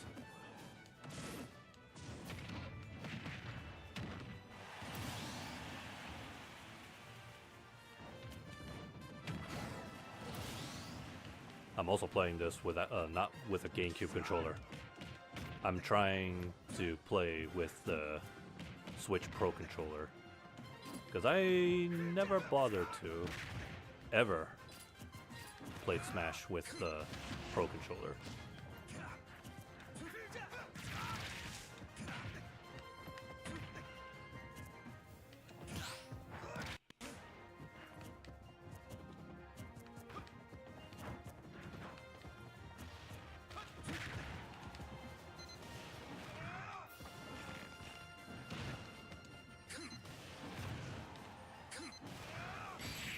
So I just found out what makes the Switch, the Switch 2 Pro controller slightly different. Apparently there's like 2 extra buttons under the grip. They call it GLGR. And because the Switch 2 allows you to customize the mapping of your buttons, yeah, apparently it's fairly useful. Well, yeah, of course, no surprise. Having extra few buttons on your controller can make a difference. So you can imagine something like fighting games, or even Breath of the Wild, where you know how the jump button is on X and sprinting's on B. Well, now you can customize it and make it convenient to, rather than reaching 2 separate buttons far apart, now it's literally under your grip.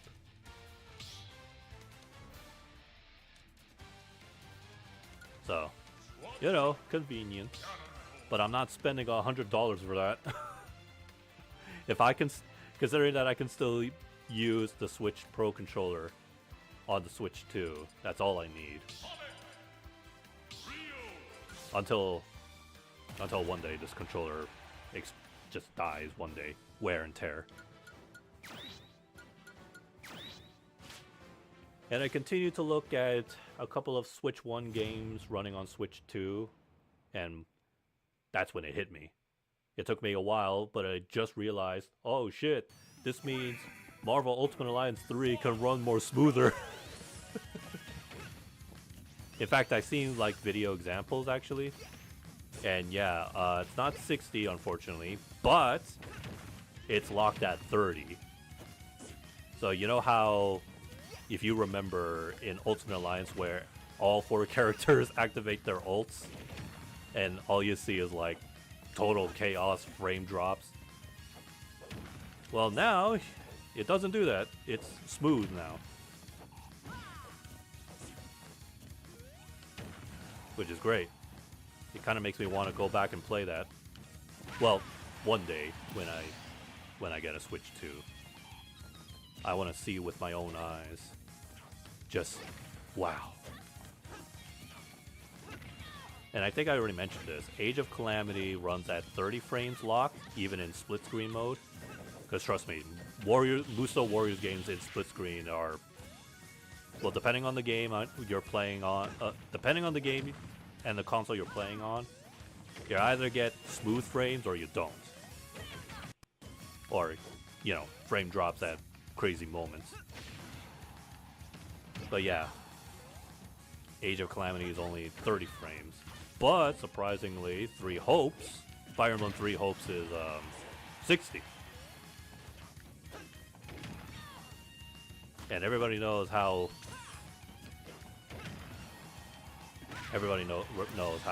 slow, stuttery 3 Hopes was. And I still play the heck out of that game start to finish, man. I ain't gonna let some frames stop me.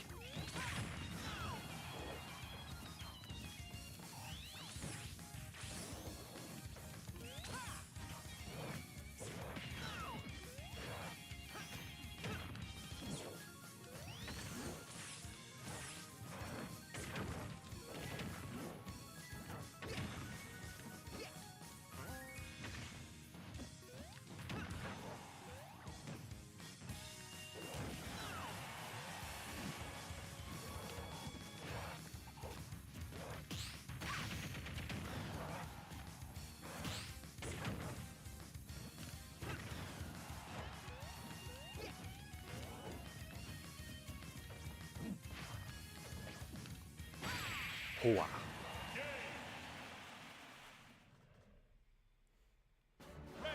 Alright, just give me a moment. I'm kind of curious. I want to see how many, if there are any Switch 2s out there.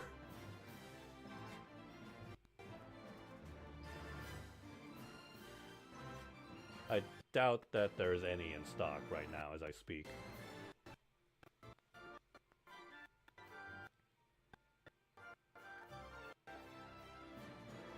And honestly, I'm thinking of just getting the regular, just the standard. The one that doesn't have Mario Kart. Because if anything, I'd rather have the Mario Kart world physically rather than digital codes. Oops, no, that's the bundle. Oh, apparently somewhere in the States, and I think in Europe, the box for the Switch 2 that comes with Mario Kart is highly decorated. And there's some, if you're unlucky, you'll find ones that don't have it. It just has a sticker on it.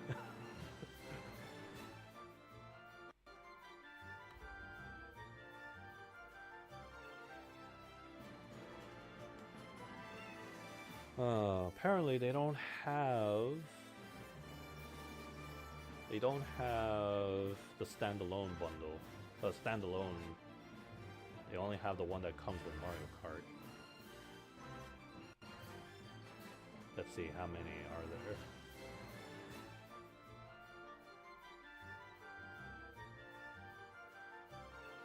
there? Whoa.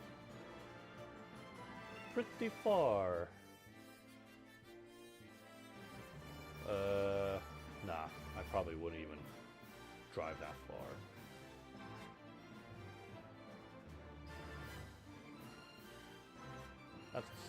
That's a cellular phone number. What the heck?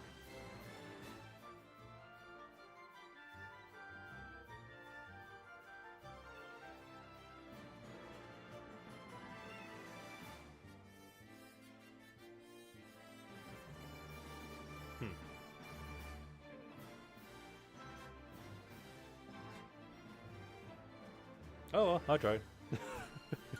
I'm in no rush. But really, I would rather just get the standalone console. Squad strike.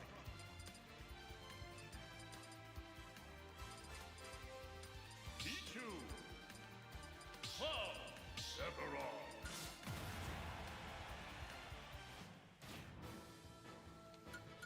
Yeah, I know. Buying Mario Kart Tour alone though, like separately, freaking $100, man.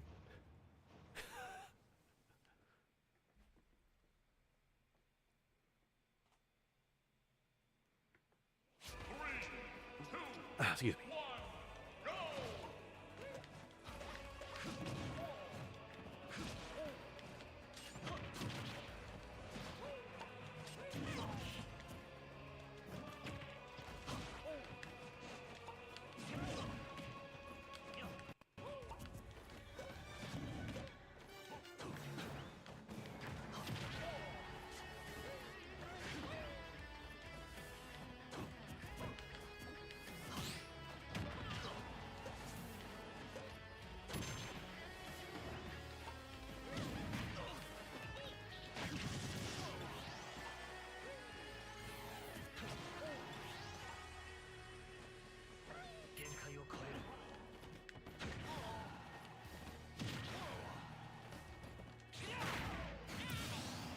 I didn't do anything. It was just a standard jump. He fell for it though.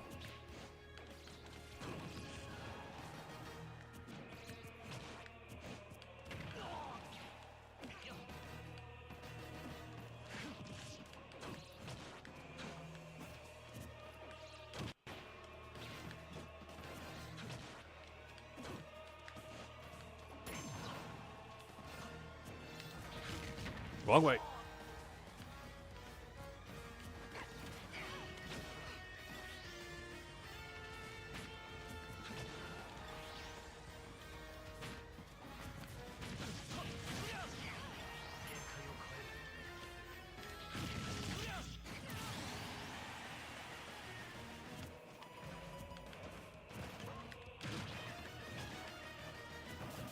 Whoa, I missed the last hit.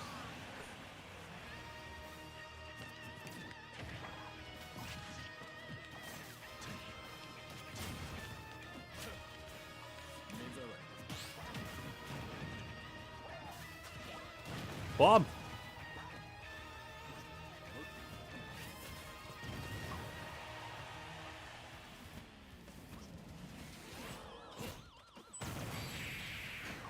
Aw. If I walked a little closer, I would have grabbed him before he launched.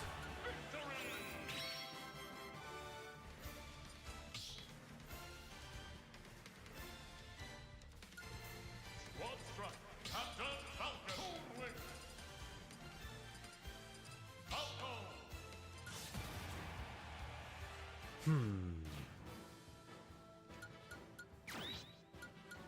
2.5 weeks since the Switch 2 launch, and there are a couple of mixed opinions. People are saying, yes, I enjoyed the Switch 2, and others are saying, I regret buying it. 3, 2, 1.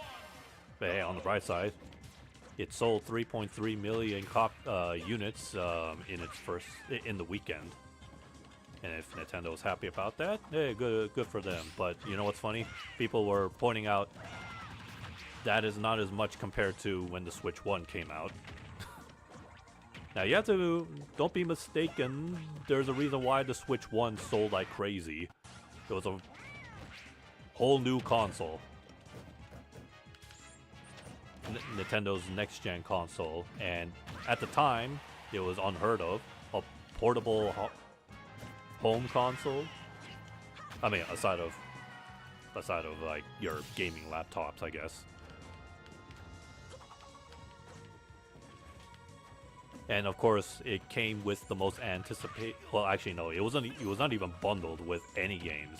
But yeah, you know, Breath of the Wild, most anticipated Zelda game, was there. So of course, it would make sense why the Switch 1 sold more than the Switch 2. But it's funny how the Switch 2 does have a game bundled with it. Switch 1 didn't have any. Heck, not even 1-2 Switch, which would have made sense. And I think Nintendo even made a comment why they didn't do it. But I don't remember what they said. But really funny how they didn't. How the Switch 2 has a bundled game.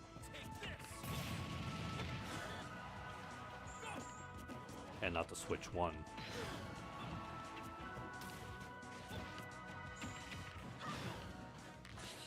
Yuri's. I missed it. There was a delay on that forward smash.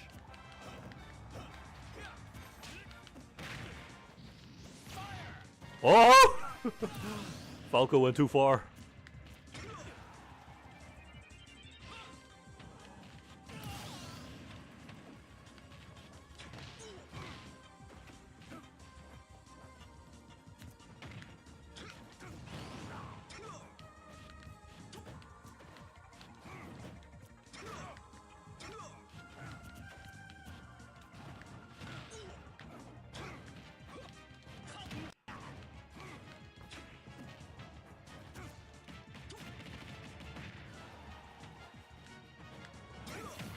Ooh.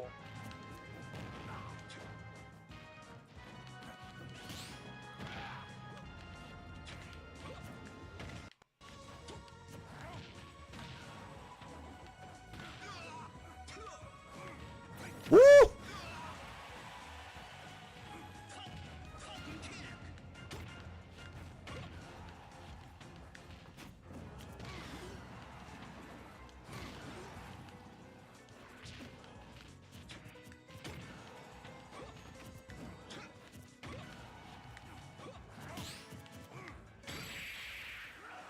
Oh, it's not over.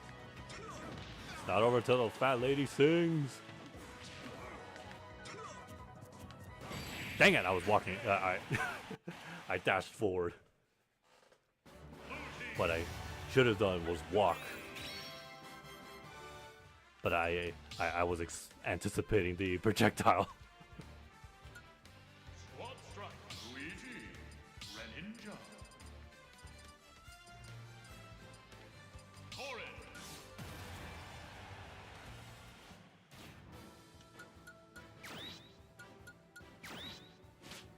Kind of wonder how Fire Emblem Engage runs then. Well, obviously it runs smoother, but at what frames? 3, 2, 1, go!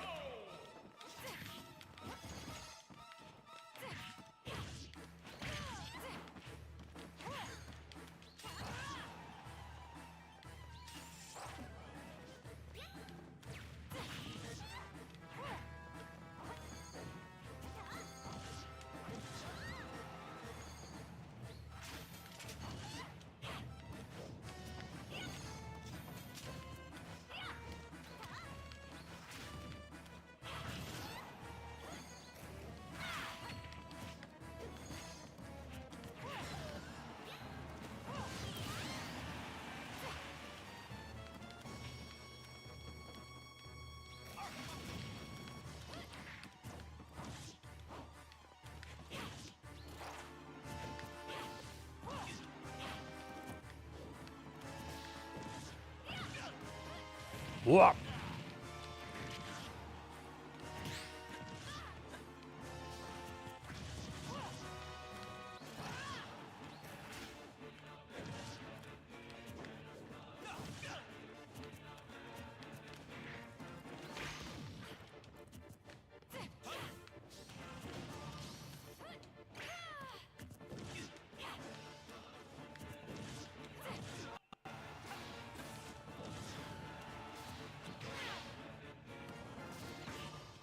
Sword! What? I pressed side B, not up. Okay, that time I did.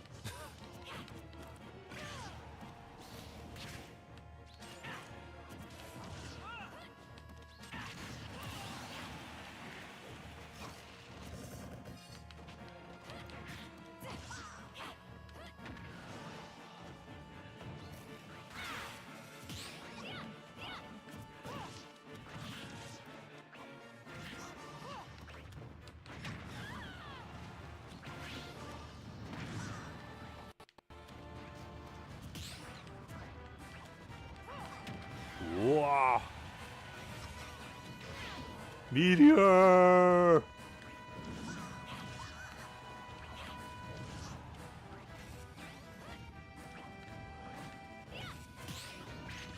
Oh, I felt that. That felt good. Red team victory. Well, get ready for some recasting on the English dub for Genshin if you're still playing the game with English dubs. Not only is Paimon getting replaced, I think a couple of other people are going to get replaced. Basically, the bad seeds. People who've been trying to fight against Hoyoverse, trying to make them go Union. And, you know, some news outlets out there are saying, oh yeah, well, I guess the strike ended in failure. Oh well, boo-hoo, moving on.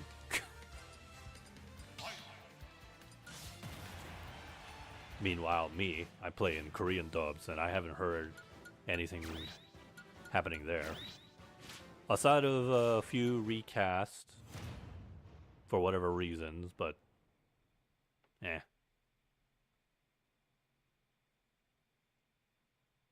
3, 2, 1, go!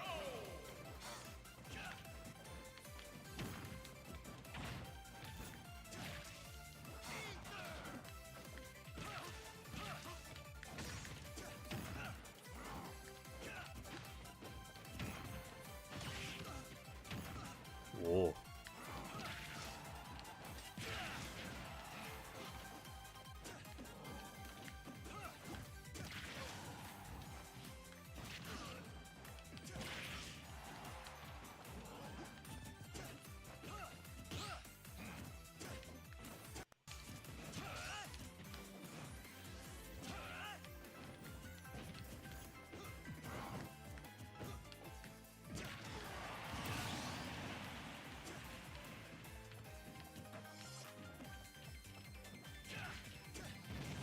Fire!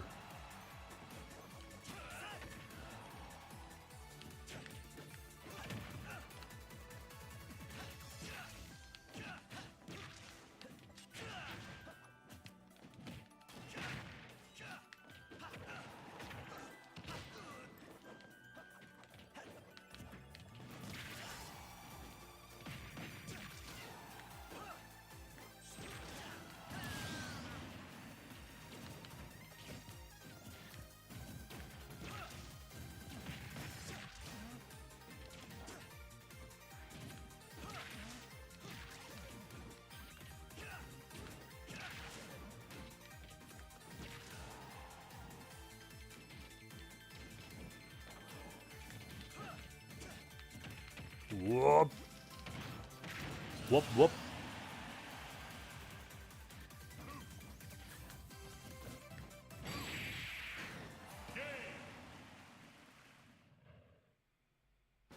Red team victory.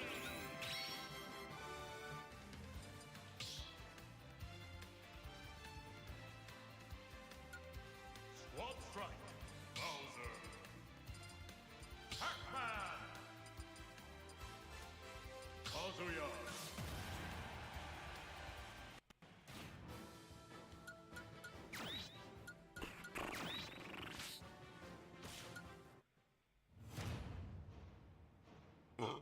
Oh, excuse me. What time is it now? Almost 4 o'clock. 2, 1, go!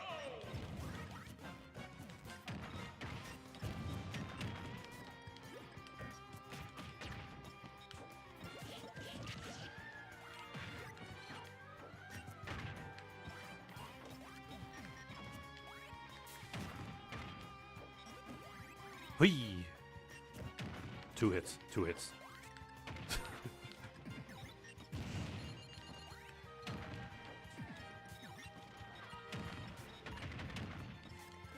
Oh, the past 2 days I've been trying to do hardcore mode in Hitman Freelancer, and oh my god, I actually never felt so raged.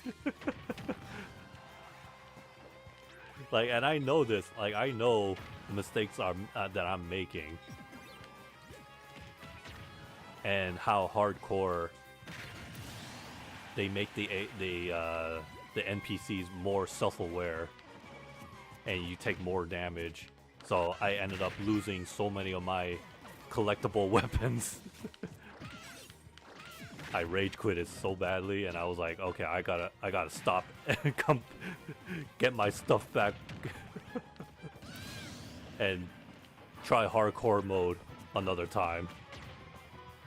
Still to this day, I haven't even finished one freelancer run on hardcore. There was one time I was so close, but I underestimated. Once again, friggin' AI, bot NPCs really can hear the foot.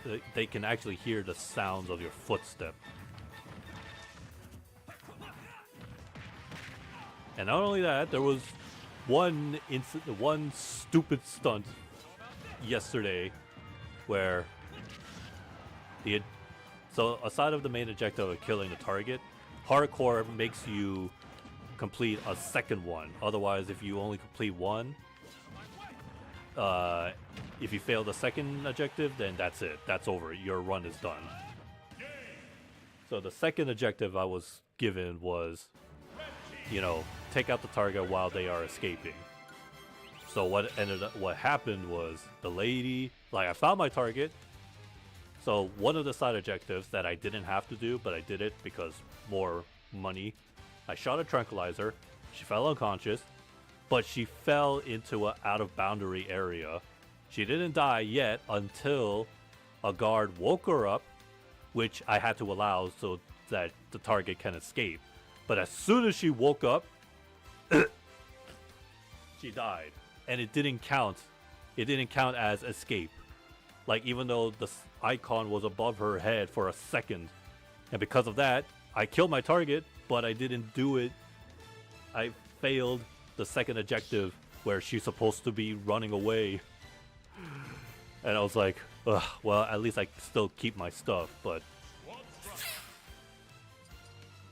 the thing about hardcore is if you lose a run, you lose all your money. You don't get half like you usually do in a normal run.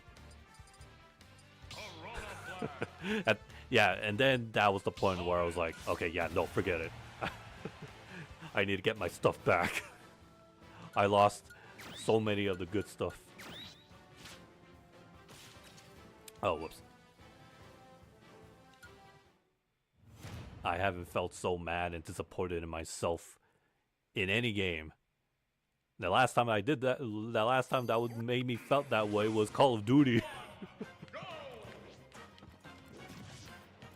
But of all things, Hitman.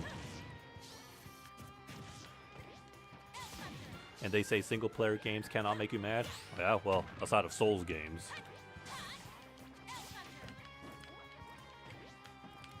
Souls games at least make you mad.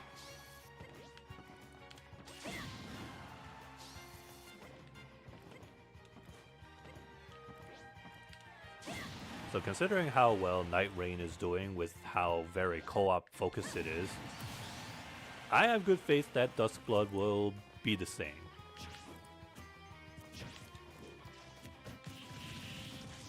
And then how the characters will have, how you can unlock character lore. Apparently that's a thing in Night Rain you can do. Your characters have actual cutscenes and lores. So yeah.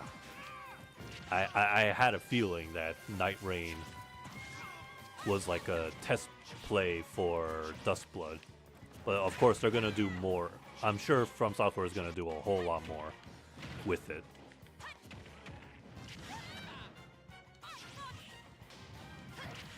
Dang. They're gonna do a lot more with Duskbloods.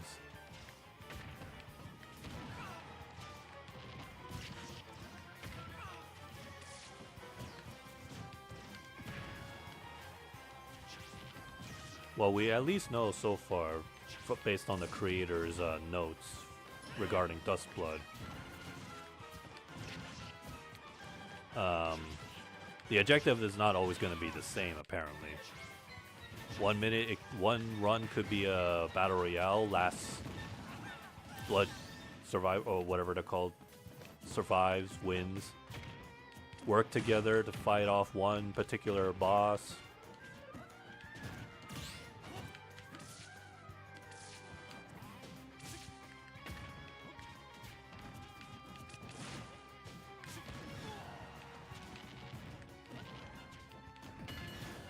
Oh no, that's it.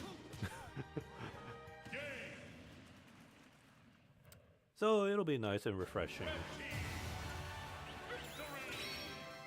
Although I'm curious to see, I'm curious about which character is the one that where you transform into a T-Rex. Squad strike. And if things go well, if they have big plans for Duskblood, I assure you, From Software is gonna be adding DLC, much like how they're doing it. Much like how they're doing it right now with Night Rain. Night Rain is getting DLC characters. More characters, more bosses, more lore, more weapons, new area. So, it's gonna be very interesting to see how far they're gonna go with that, along with Duskbloods. 3, 2, 1, go!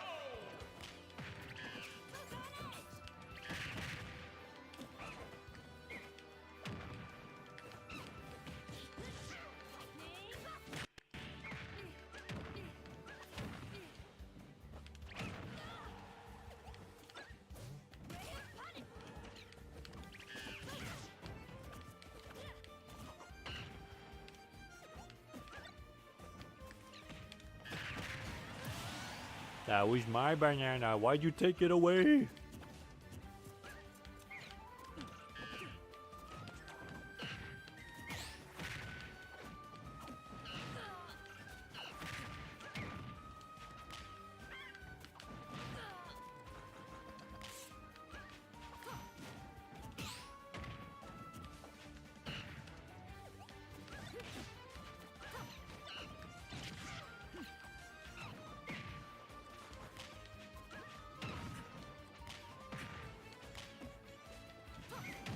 Ooh.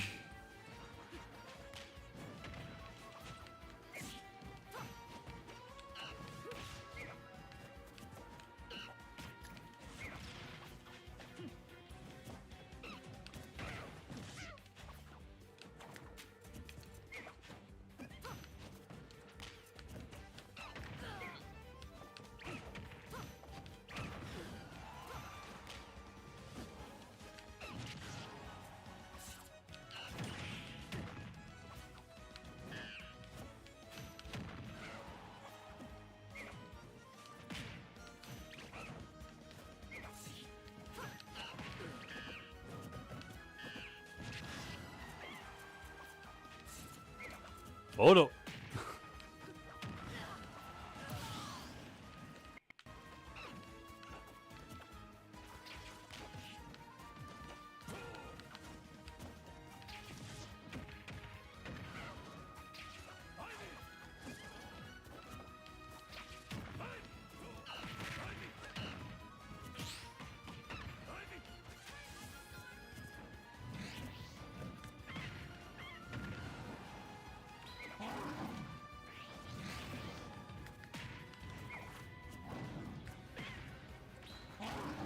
Peanut.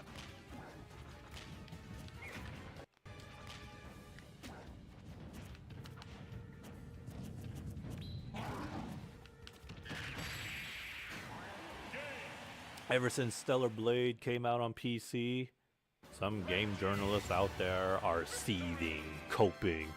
They're calling Stellar Blade a, what do they call it? A gooner game? I don't know what gooner is.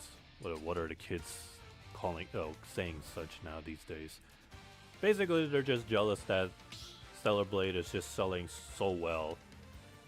And upon its launch, it had like around 180,000 players. Squad strike. And yeah, I think the reviews are ranking it as overwhelmingly positive, which, if I'm not mistaken, that's the highest rank, positive rank for Steam review stats by users. That's like Rotten Tomatoes, where the highest is like fresh tomato or something like that, right? You two.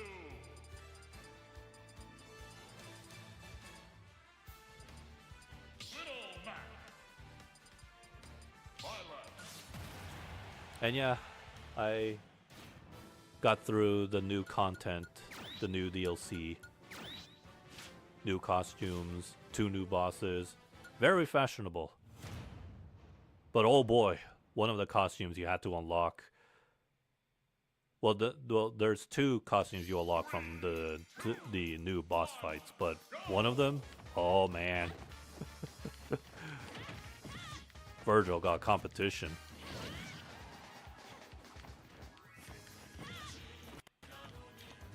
So as you know, the DLC, the newest DLC for Stellar Blade is a collaboration with Shift Up's other franchise, which you already know. It's everywhere on mobile devices. Nikkei got us a victory. Same company, so you know it was a crossover to their own game franchise.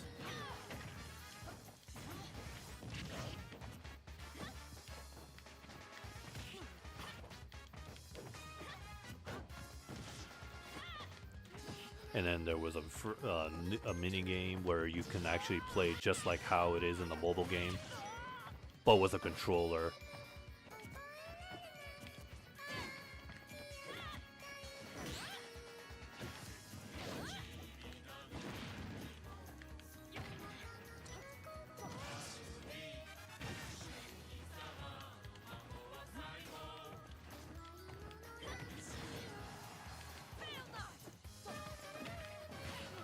But yeah, one of the new costumes. Oh boy. Even on normal difficulty, it was a character from Nikkei. What's her name? Scarlet. Apparently, lore-wise, she has never a character that has never lost a fight.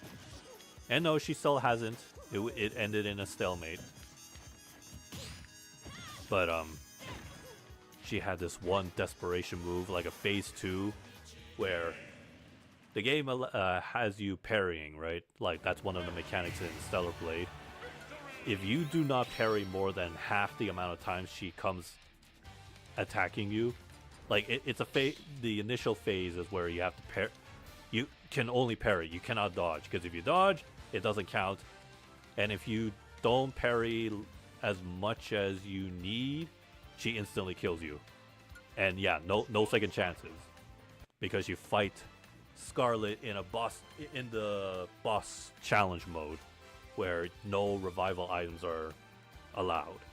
You can use your build or a preset build, but holy shit, doesn't matter how much HP you have, full HP even, you don't get those parries right, then you're dead. And you gotta retry all the way from the beginning. And you know what's even better? She does it again. She does it at least 2 times. One where she, when you initially enter phase 2, and the second time where, like, just even when you try to exploit the game, where you have like, there's a transformation where Eve can enter what they call it Tachi mode. Basically, it's like call it Devil Trigger mode, but you know, it's your HP is overwritten by the Tachi mode, which is another way to bypass, you know, cheating death. So that's what I did in a desperation to get it over with. But as I'm like beating Scarlet up, her HP doesn't go down. You cannot finish her by normal means, because the intention is, yeah, she does that parries, instant kill strike again, the second time, and if you don't get it right, that's it, start all over. Which fortunately, no, I managed to avoid that. all because I had to use a crutch. There's an equipment that allows you to parry and dodge more easily, making the window more expanded. Which I didn't like, but I was like, I gotta do it because I just want the costume. Maybe when I come back to the fight just at my own pace, my own time, free time, then yeah, I won't need to use that. But holy shite, what a fight. It was good, but definitely not for the faint of heart. Basically anybody who rages quickly. I was at a pinnacle point for sure, but I was like, nah, I need to have a better equipment. And yeah, you know, get good.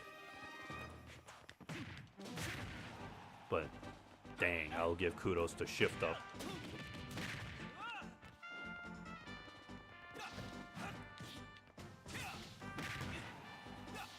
And there's already they're already working on Stellar Blade 2 as I speak. And I'm gonna say right off the bat, the second game's gonna have is gonna have more than one weapon. New character.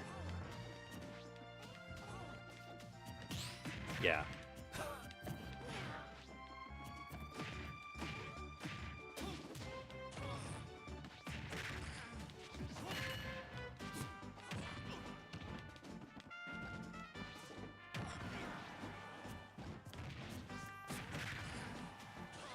And there's something called Project Winter something. Winter Project or something. Apparently it's supposed to be a console version of Nikkei, but we'll see.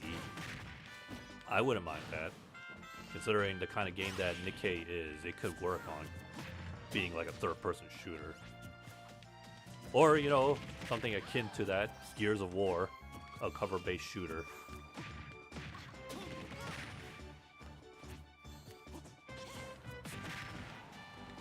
Oh, speaking of Gears of War, I saw the price tag on the pre-order, and wow, they're very generous. Where most games and remakes and remasters would be like full price or $50, $60. Yeah, no, Gears of War is like less than those.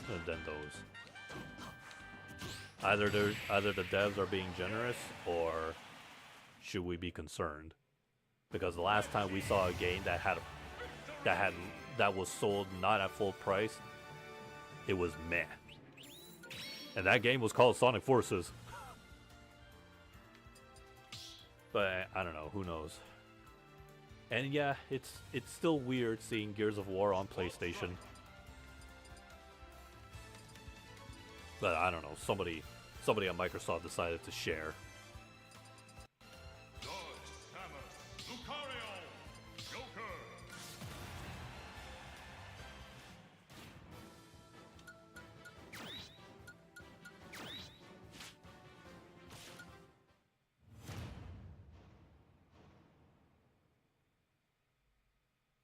When is EVO this year? July?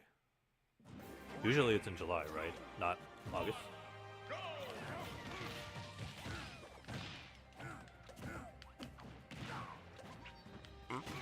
Oh, excuse me.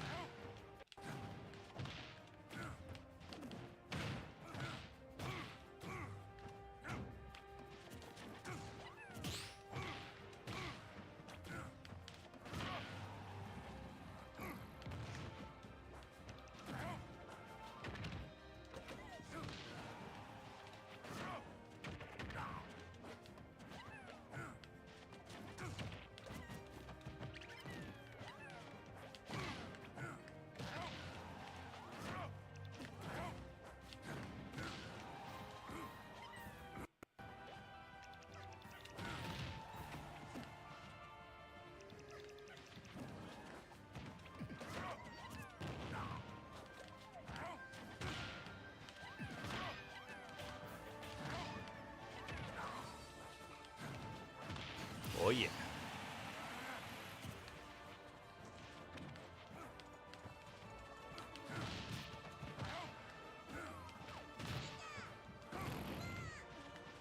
Baba Nana. Oh wait, no, she's coming back.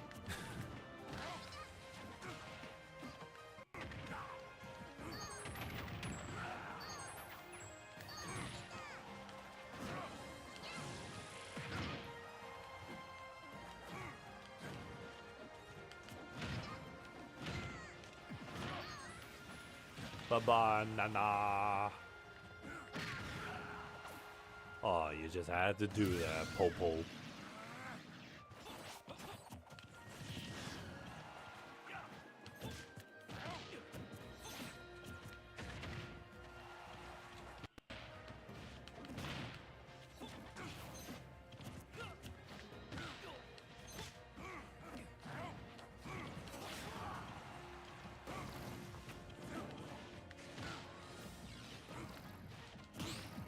Oh, nice.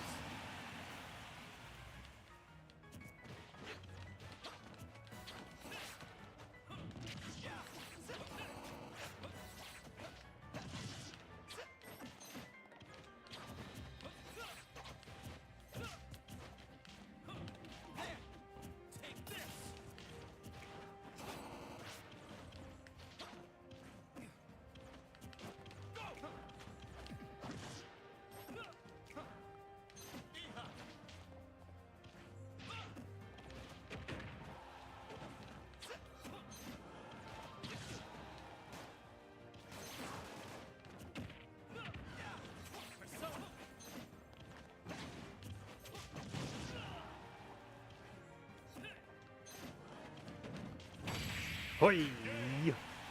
Alright, hang on. Evo 2025 is when?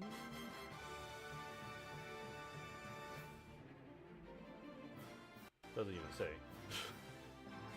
It just gave me a countdown instead. 1 month, 15 days, so next month?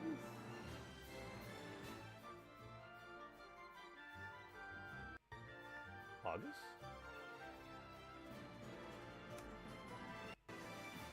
Yeah, August 1st to the 3rd. In a place where it only stays. Well, not really. Las Vegas, as usual. Whatever happens in Vegas stays in Vegas? Yeah, right. Then why do we have Evo Japan? Liar!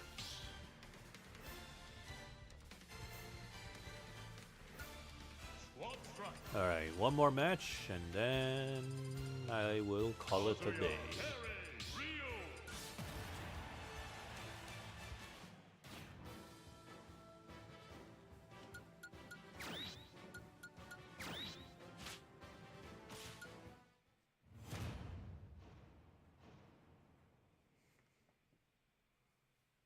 But ducks don't have grips.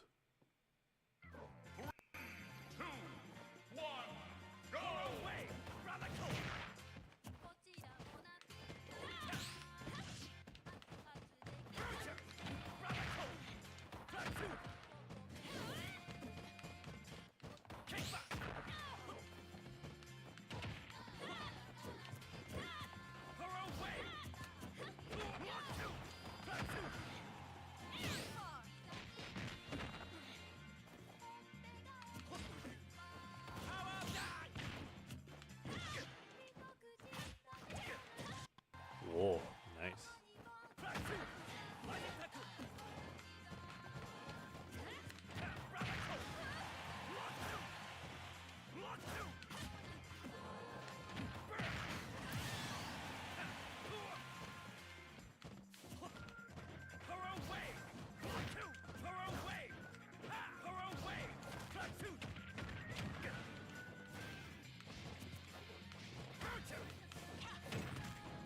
What?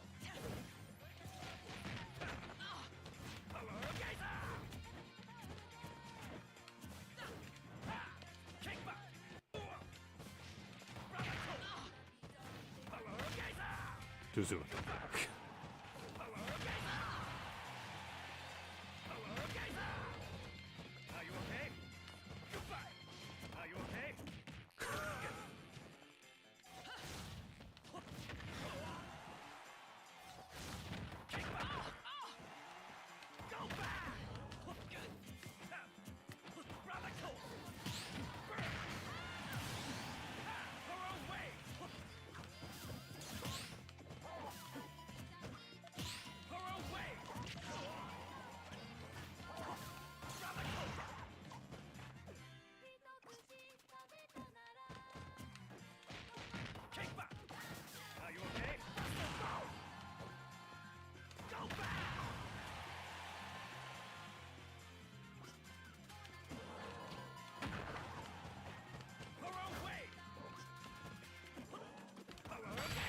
Oh yeah.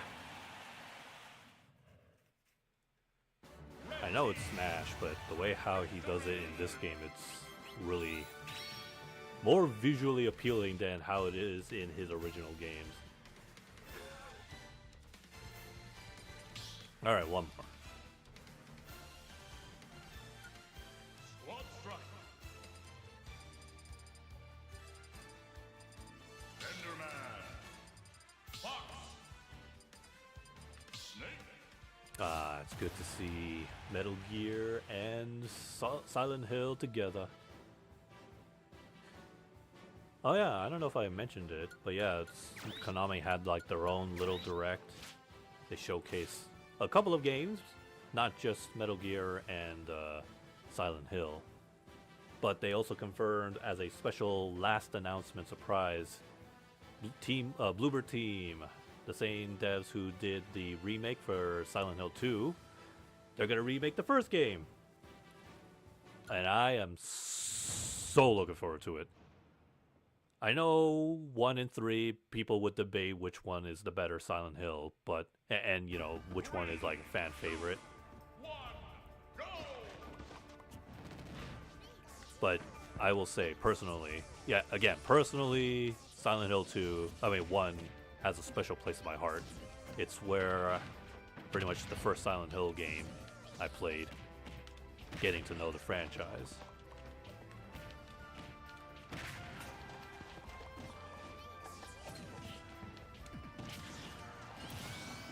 So getting to see the game remade,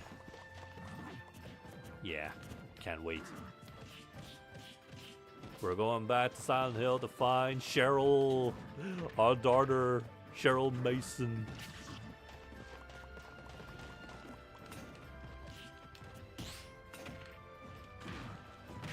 And if Silent Hill 2 has anything to go by,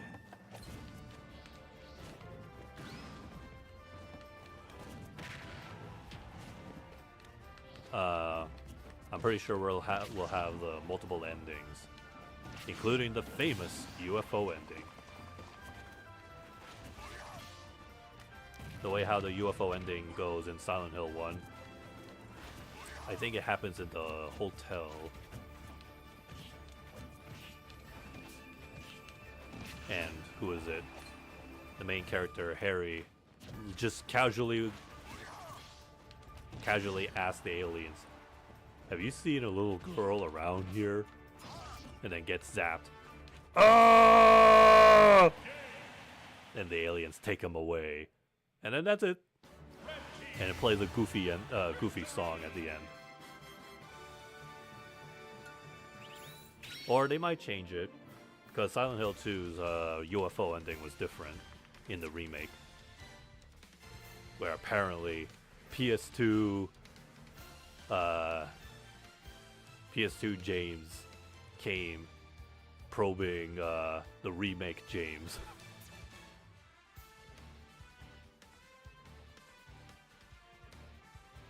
And, as far as I remember, the original Silent Hill 1 had 3 endings. No, 4? No, 1. No, sorry, 3. Good, bad, and UFO.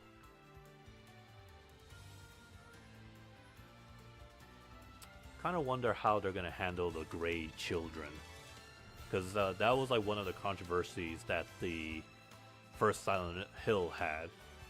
Silent Hill, I think, only in the European version that it got censored. Well, not censored. Well, censored, yes, but they had to replace them with the harder versions of the Gray Children, which didn't make sense. But they did have to like specifically scale down the damage of those of the enemies. So yeah, the controversy was when you enter the school, the first enemies you see in Silent Hill 1 is the Gray Children. Small little faceless gray skinned children carrying around knives.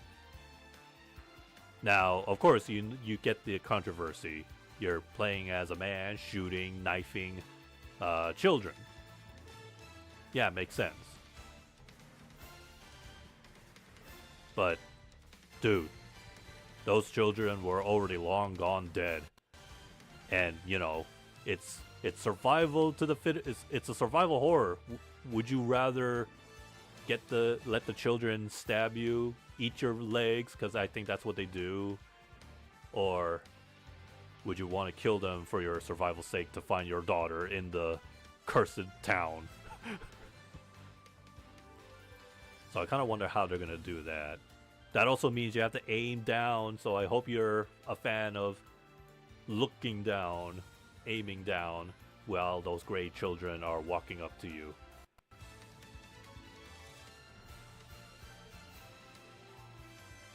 Hopefully there won't be any stupid controversy, but then again, look at all the game journalists out there. They'll nitpick and complain about one little thing and make a big deal out of it.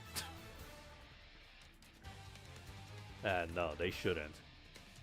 Bloober Team should just go all out like they did with what they did in the remake, Silent Hill 2 remake. I mean, dude, if you thought the bubblehead nurses didn't look hot, they're wearing garter belts.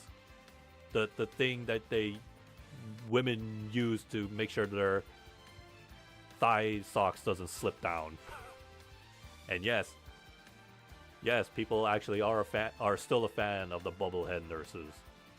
Even I find them attractive despite how tanky they are. And how scary they are when the way how they walk.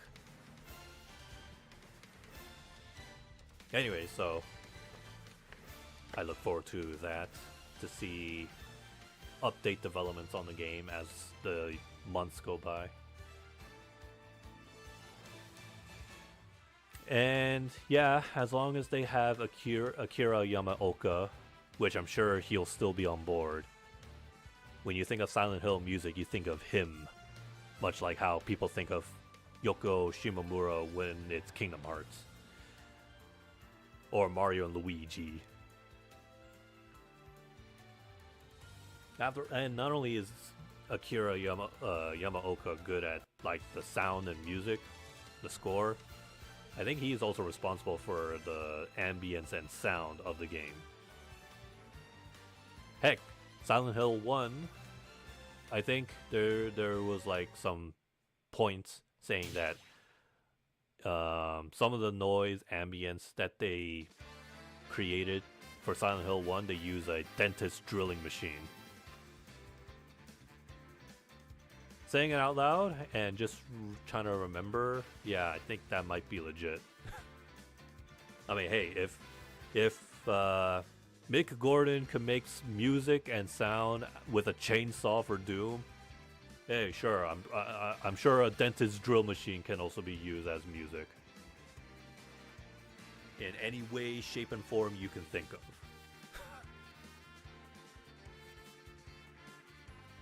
Anyways, so yeah, that'll be it for today. I will see if I can stream tomorrow.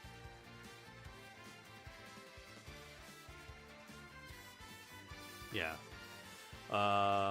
But I was thinking of like not doing of saving the gacha. Excuse me. Saving the Genshin gacha for a stream, but I thought, nah, it's okay. Nah, I'll just gacha off stream. I feel like there's really no point. I think the excitement of that is not there for me. Unless I was a big streamer, yeah, sure. Because at least I can see the appeal when big streamers do gachas. But then again, on second thought, or on the other hand, you're basically watching a guy pull a gacha, a roulette, expecting a jackpot to happen. But the problem is, gacha games always have guarantees. Casinos don't. Casinos don't have pities and guarantees.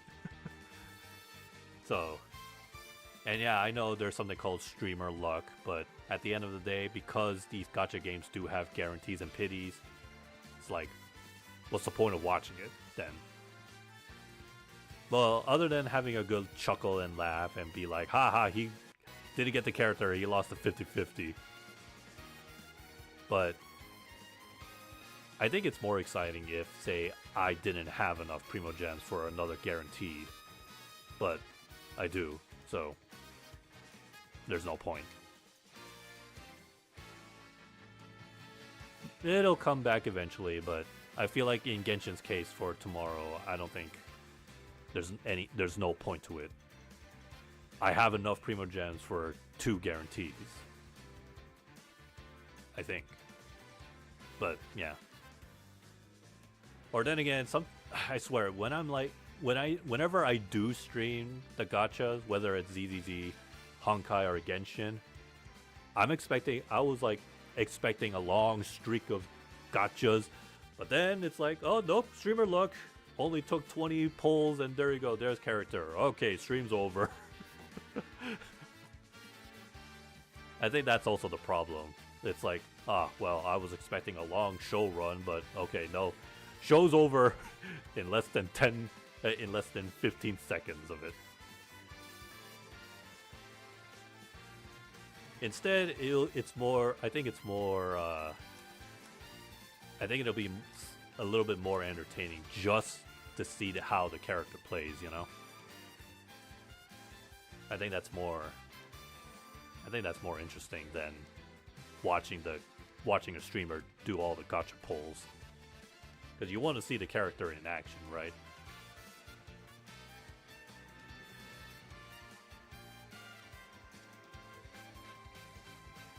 I have like 2 Skirk wallpapers that I set up on my phone. And she got nice thighs. Yes, I am an anime thigh lover. Hoyoverse never fails on that point. They love it. They continue to be very base for the fans. Give us what we want.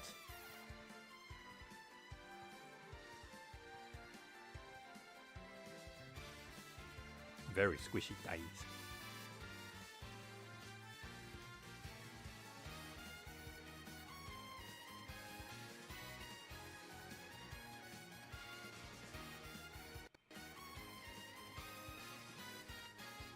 Anyways, let's see, is there any shout outs before I go?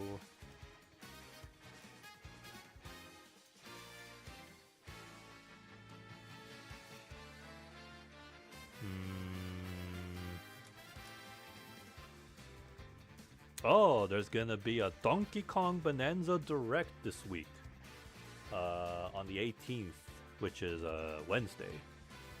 Tune in at 6 a.m. Pacific time, so for Eastern time that's 9 a.m. I feel sorry for anybody who's in the Pacific time. 6 a.m. Anyways, tune in, June 18th for a live stream of Donkey Kong Bonanza Direct presentation, featuring roughly 15 minutes of information on the upcoming Nintendo Switch 2 game.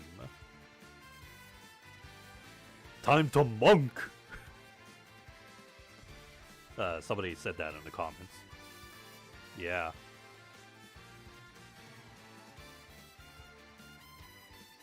Speaking of Switch 2, so you know how a lot of people were saying, oh, lower the price, drop the price, and all that?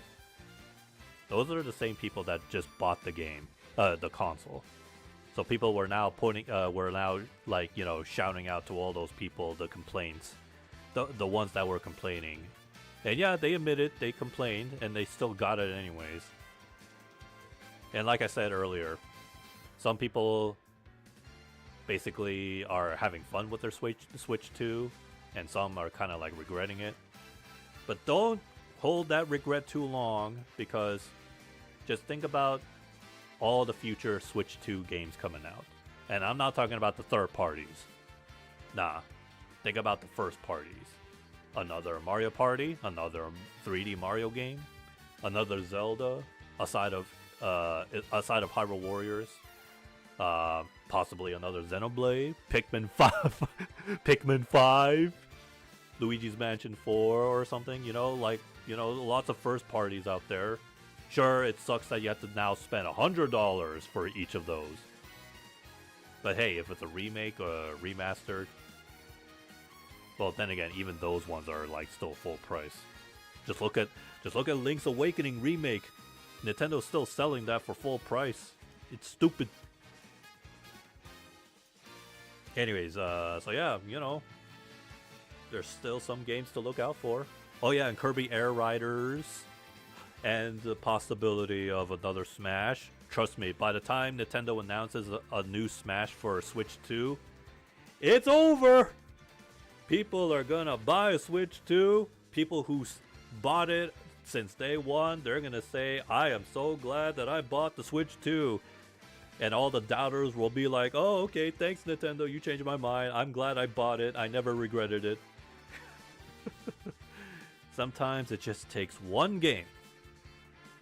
Just one game. To make a doubter have a change of heart. Well, kind of. I mean, unless they're still sane and they'll just be like, good, another Smash, but I'll still never forgive you for making me pay $700.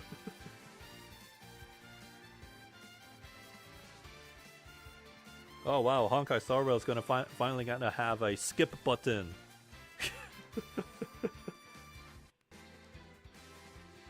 You know, if you didn't want to watch all the cutscenes. And honestly, I'm gonna say this: if Honkai Star Rail comes to Xbox, trust me, you're gonna be glad there's a skip button, because my god, the dialogue just keeps going on and on and on. Trust me, you're not. It's like you're watching a light novel game, but it's not a light novel. It's a turn-based action game.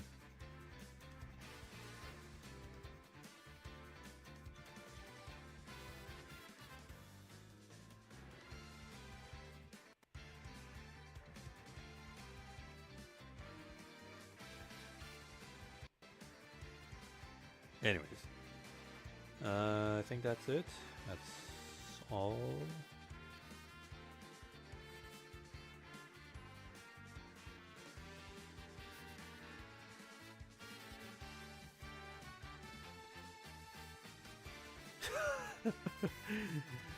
Some haters are calling Stellar Blade a porn game. Oh, come on. Mod to make it less sexual? This is how you know people are just super sensitive. Well, those are the same people who still don't understand why games like Stellar Blade are selling well and their own game isn't. Well, if you have a time machine, you go back to the year of the early 2000s, you'll see why most games back in the day sold so much. It's when game devs let their creative minds get out there. Anyways, no, I think that's that. Yeah. Okay, so yeah, again, I'll see if I'm able to stream tomorrow, and as usual, you'll be the first to know on Twitter, as I'll do the usual. I'll say stream coming up and then start stream, or just like today, maybe I'll just start it whenever. And yeah, I will then see you guys in the next stream. You folks have a good day and a good night, and stay safe out there. See ya, folks.